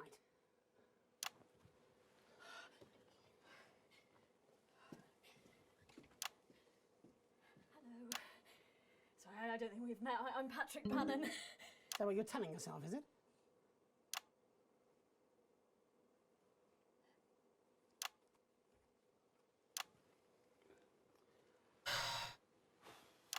Sorry for barging in. Hate what you've done with the place. Me too. Would you like your spot? It's yours now. You wear it well. So, let's talk, shall we? Armed security are on their way, Mr. Donaldson. I know you know that. Well, we best make use of the time we have then, eh? Well, I'll leave you to it then. No. I think you should stay too. For safety. For balance. Take a seat, Alan. Good evening. I'm Jeremy Donaldson. Yeah! I'm gonna cheer him, obviously. Tonight I'm joined by probably the two most influential people in the country, if not the continent. So let's see if we can't kick over a few rocks and see what's lurking underneath. Prime Minister, if I could turn to you first. I have nothing to hide. Except that which is already hidden. Prime Minister, what is norethindrone? I beg your pardon? Norethindrone. It's used in birth control, among other things. If you haven't heard of that, perhaps you could enlighten us in regards to Agrobacterium tumefaciens. I'm not gonna mute any of this. I have absolutely no idea what you're talking about, Mr. Donaldson. Well, that suggests a lack of attention to detail, Prime Minister. It's a bacterium used in the genetic modification of an organism. And I found traces of both these substances in every single one of the menu centre food boxes that I've had analysed from across the territories, if you're wondering. What exactly are you suggesting? I'm not suggesting anything, Prime Minister. I'm just pointing out the facts. Oh my God. Is that why Kate and I can't have... So you blamed it on the radioactive clouds from your bombs? Before They've been... We tried so many times. They've been stopping people from having kids. Is there something wrong with the food? What a bitch. Fine. You want the truth? You think it'll help your viewers sleep at night? Well, here it is. 6 years ago, when we came to power, we got access to the real facts and figures. And they told us we were doomed. The population was expanding at an unsustainable rate. Within 50 years, we would be out of natural resources. We would war over fuel, and then inevitably food and clean water. It was no exaggeration to say that we were facing extinction. It was supposed to be opt-out contraception, an end to unwanted children, a chance to rebalance. But something went wrong in the testing phase. Nature took over. I never wanted this. So you covered it up and blamed the sterility on the bombs. Oh, please don't lecture me on morality, Mr. James. Your hands are far too dirty for that. Disrupt only did what had to be done. Disrupt are not the answer. You'll just take us to an even more extreme version of where we were before. Your miserable policies will kill us all. I'm not the one who built the transition centres. No, you're from a time where people didn't even have the basic right to choose how and when to die. You turned children against their parents. We enabled young people to speak up about the abuse that they were facing. And guess what? Most of that abuse came from within their own families. Identity cards! Oh, grow up! You sterilised us against our will. Shit. I built a sustainable future. That's too much. That's not for you to choose. Well, if not me, then who? Who would choose it for themselves? And isn't that at the heart of all this? You don't trust us to choose. You think you know best, you know what's good for us, and if we disagree with you, then you'll send us to betterment. That's why there's no news anymore, because there's no choice, so there's no point. there should be elections. Elections have been suspended. Time to unsuspend them then. If you want to carry on, you'll need a mandate. We have people ready to stand against you in every territory. Wow. So, let's turn to you, Mr. James. Yes. I want to assure the public that though Disrupt are occasionally forced to violent means, we are not by nature a violent Jenny? organisation. Yes, Jeremy? Could you have this queued up for us, please? Of course, Jeremy. It'd be a pleasure. Is that from Disrupt leadership? In a way. Mr. James, before you launch into your rather premature election campaign, I think it'd be useful for the viewers at home if you were to also answer a question or two. Of course. When we come to power, one of the first things we'll do is restore a free press. The truth is very important. No more hidden secrets. If you say so. From whom do you take your orders, by the way? I beg your pardon? Well, you're Disrupt's spokesman, but for whom do you speak? You know I can't tell you. It's too dangerous for me to say. Don't worry. I don't share those concerns. You see, I've met with them almost 5 years ago now, back when I was a news anchor. And I also met with them a week ago to discuss tonight's activities. I think they wanted to check that I'd stick to the script, which really shows how little they know me. So this time, I wore a hidden camera. Would you like to see a little of what we discussed? No, you can't. She'll have them arrested. They'll be dead by morning. Not an unfair assessment. Fortunately, it's not up to me. It's up to Alex and the broadcaster. Hi, it's me! What screen, Jenny? Screen 4. No, you can't. My people will stop you. Cut the power to your machines. Well, I would imagine mine will be doing their level best to ensure that Mr. Donaldson's footage gets the airing it deserves. After all, my security forces will be here soon, and I imagine this will end very badly for all of you. Queued up and ready. Thank you, Jenny. Alex. Hello, Jeremy. Showing this will have consequences. For someone not showing it, it's up to you. Alex, you got us this far. Please don't fall at the last hurdle. Oh, damn. Glad I'm not making this choice. All our good work, all the years of disrupting. I'd like to point out, I like Jeremy more than you, dude. Don't play that footage. Bye-bye. That was not a choice for me. Not a choice for me. It's unpalatable but true. Advance are covertly sterilising the population. Why don't you just release this through your normal channels? Mr. James is surprisingly efficient rabble-rouser. The peasants respond to his more earthly qualities. But you, Mr. Donaldson, are a face they trust. We did not risk our operatives' lives to rescue you out of altruism. And afterwards? Once all this is out in the open? We anticipate considerable unrest, possibly riots. Followed, of course, in the restoration of democratic elections, under our control, of course. Nature abhors a vacuum. You, Mr. Donaldson, will create that vacuum, and we should be there to fill it. That will take considerable resources. From what I understand, Advance took your wealth. The visible billions, yes. Some markets still prosper. There will always be addicts. And those with carnal desires for livestock of all ages. A lucrative business. Fucking hell. And then there are the foreign powers outside. When are we getting back to Persona 4 Golden? Those who fear to Next follow week. the fate of Next my week. glorious Don't worry. empty Next star. week.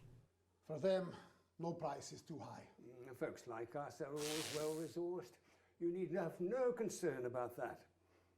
We have the required funds to fight and to win. And once the fight is done, to make sure this aberrance is never seen again. A return to the natural order of things. The wheat rises to the top and the chaff is burned away. No more living side by side with ill-educated savages. Let the plebs pile up in the... You can't do that. Look, I know Advance was wrong, but at the same time, you're wrong too. Everyone back in their place. Including our Mr. James. It amazes me how he cannot hear the Damoclean sword as it dangles above his head. Oh, he was an ignorant bull. He sees only the red cape in front of him, never the hidden blade. And so it is with the low orders. They are lost in this new world. They will gladly walk back to Old One, and they will be ours again, as it should be. Rather. Excellent. You set me up. No, Alan, you did that to yourself. Now do you understand what you're doing? You understand why we have to. Pathetic. Neither neither of you recognises your own reflection. How long, Jenny? Not long, I imagine. For any of you. Security are outside. They've been here for 5 minutes, but they're not doing anything. Turns out there's a lot of them who wanted children. We're already a few minutes over, Megan, but with ratings like this, Bozeman's no fool. Do you want to take us out? It should be you. It should be both of us. You start. Before we go tonight, one final thought. There's so much to digest here. What's happened tonight in this political circus? The tent is collapsing and the ringmasters have lost their glitter. There will be elections. Soon, I'd imagine. You'll be able to choose. These two will run. A choice between a shit sandwich and a cold cup of soup. A circus of horrors. Two extremes, both offering their own form of misery. You can choose advance and be equal. In cages, like performing lions. Or disrupt and be free. To struggle and starve. Or you can do something different. You can run. You can stand. You can stop promoting the way things are and change it. You're good people. Good job, And guys. you are sensible people. You know the difference between right and wrong. So stop whinging and do something. Take responsibility, because if you don't, it'll all be left to these clowns. And that's the worst circus of all. My name's Jeremy Dawson. And I'm Megan Wolf. Have a transformative night. And then make tomorrow better. Good job, guys. You're done. This programme, this channel, all No, of you. Julia, not them. We're done. They got us both. Your security team say they'll escort you when you're ready. We can call you a taxi, Alan. Where would I go? Wherever you want. Am I under arrest? I think you know you've made that impossible, Mr. Donaldson. Yay, Jeremy! Pleased with you. Child sex traffickers and wannabe dictators are the natural enemies of the reporter. Ah, I missed these two. We should go and see Bozeman. We'll do it together. Yes. And then we'll burn this set. Woo! Yeah! We did it! Ah, I think that's probably my favourite outcome. Ah. I can't imagine what it would have been like.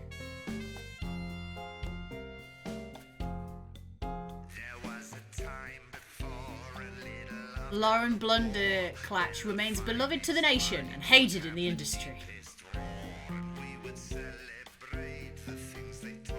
Jesus is taking some time away from the spotlight on a musical journey of self-discovery at his parents' house.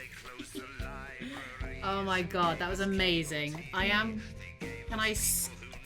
can't skip the outro. I'm hoping it's not copyrighted. Well done to everybody who acted in this, because this was amazing. I'm gonna just drop the sound down a bit for you guys so I can actually talk normally. That was awesome. That was so good. Ah, I really hope I got a one of the best endings, because I think I did. Just, Jesus Christ. Well done, everyone. Well done, oh, this was so fun. It was like, honestly, it was so engaging. It was so inventive and creative. I loved it. It was so fun. And there were like other choices I could have made. Like Jeremy, who was there a minute ago, he could, if I'd made the wrong choice earlier, he would have been dead. I'm so glad I chose to save his life, because I feel like I got a good ending from that. So, Jesus. Oh, I'm so happy. Yes! That was so good. I'm so chuffed. Like, there was no contest when Jeremy was like, play the tape, and Alan went, don't. I went, I'm sorry, I like Jeremy more than you, Alan. Bye-bye. We love it. Ah, it was great. I loved it. Like, congrats to everybody who worked on this. It's nice to have something unique to play. It was very stupid, but then it was gut-punching at the same time. It was so good. Loved it. And it does hit home a bit as well.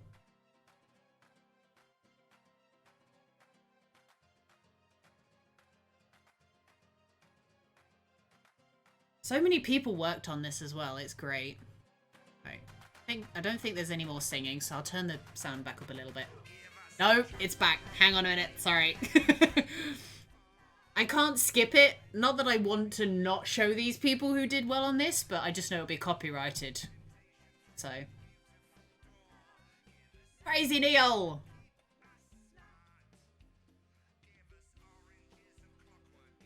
It was great. Loved it. I'm glad I got to experience it. I'm glad I gave them the opportunity during their beta stage as well. It was just fun. It was so fun.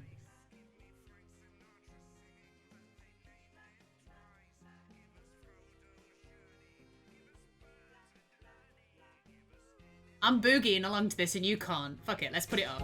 Boogie. Right, I streamed way longer than I should have done. But luckily my headaches is kept under control at the moment. I think it's because I've been keeping myself hydrated. So. Jeez! You missed the stream! Literally it's just finished.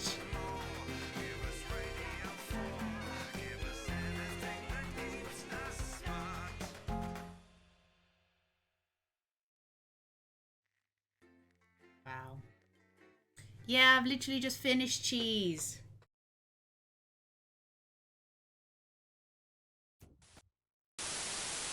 Good evening. I'm Jeremy Donaldson. Jeremy! And I'm Megan Wolf. Our main stories tonight.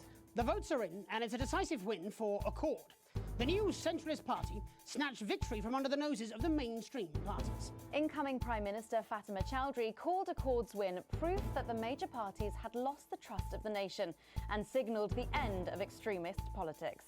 Neither Advance nor Disrupt, who failed to garner even 10% of the vote between them, have released a statement. Yay! Later we'll be looking in detail at the election results across the nation before Jeremy brings us a report on the recent unrest in Valdez. That's all coming up on tonight's National Nightly News. Good job, guys! We got you back! Yay! You have unlocked and reached an accord and have found one of 14 epilogues? There's 14 different endings? What?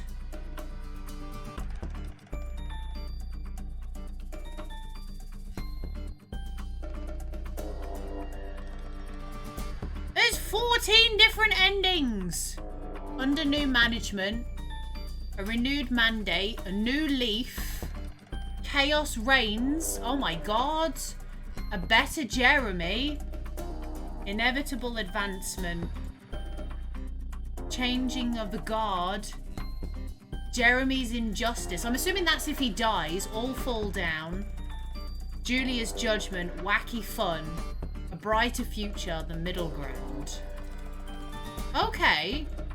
There's 14 endings? I feel like I got a good ending there. Good evening, I'm Megan Wolf. Play the telethon. Our main headlines tonight. Oh my god! Wow. That was amazing. That was amazing.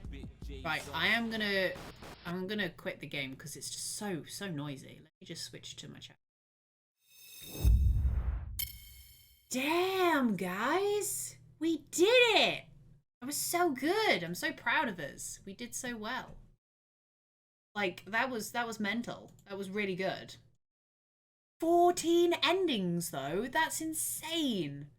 How is there 14 endings? I can't honestly believe that. I really cannot believe that. That's crazy.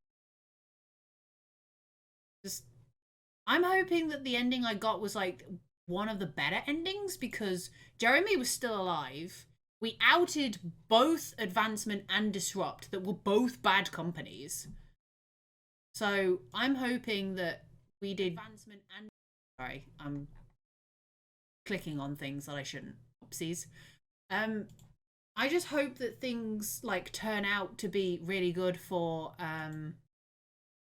you know, we can't see the rest of the game, but I'm hoping that things got better.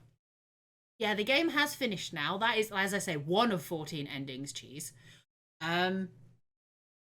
obviously you can, I would have to probably, I probably won't stream the rest of it because I'm happy with my outcome.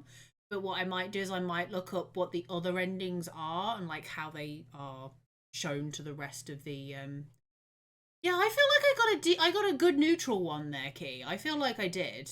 I feel like I got a pretty good one because everything kind of balanced itself out in the end. You know, Jeremy didn't die on national television. I stopped. If I broadcasted it, he would have killed himself, but I didn't. I stopped because the lady that he was talking to was basically like, please don't let him do this. So I just cancelled the broadcast because I was like, I don't want to see that. Nobody should see someone die on national television. And when you cut the broadcast, he actually gets arrested and sent away. Then he got broken out by Disrupt, and they tried to get him to work for them. But in the end, he, being the type of person he is, wanted people to have a choice. So he gave them that choice. I'm happy. I'm happy with the ending I got. Took 10 hours to play, like all the way through, but I'm happy with the ending I got. But until then, I hope everyone has a wonderful. We beat Not for Broadcast, which was a great game. Loved it. Very proud of the team. I hope that they do some more amazing things in the future. And until then, I'm sending lots of love and hugs, and I will see you guys very soon. Take care, guys. Love and hugs. Bye, guys. Bye.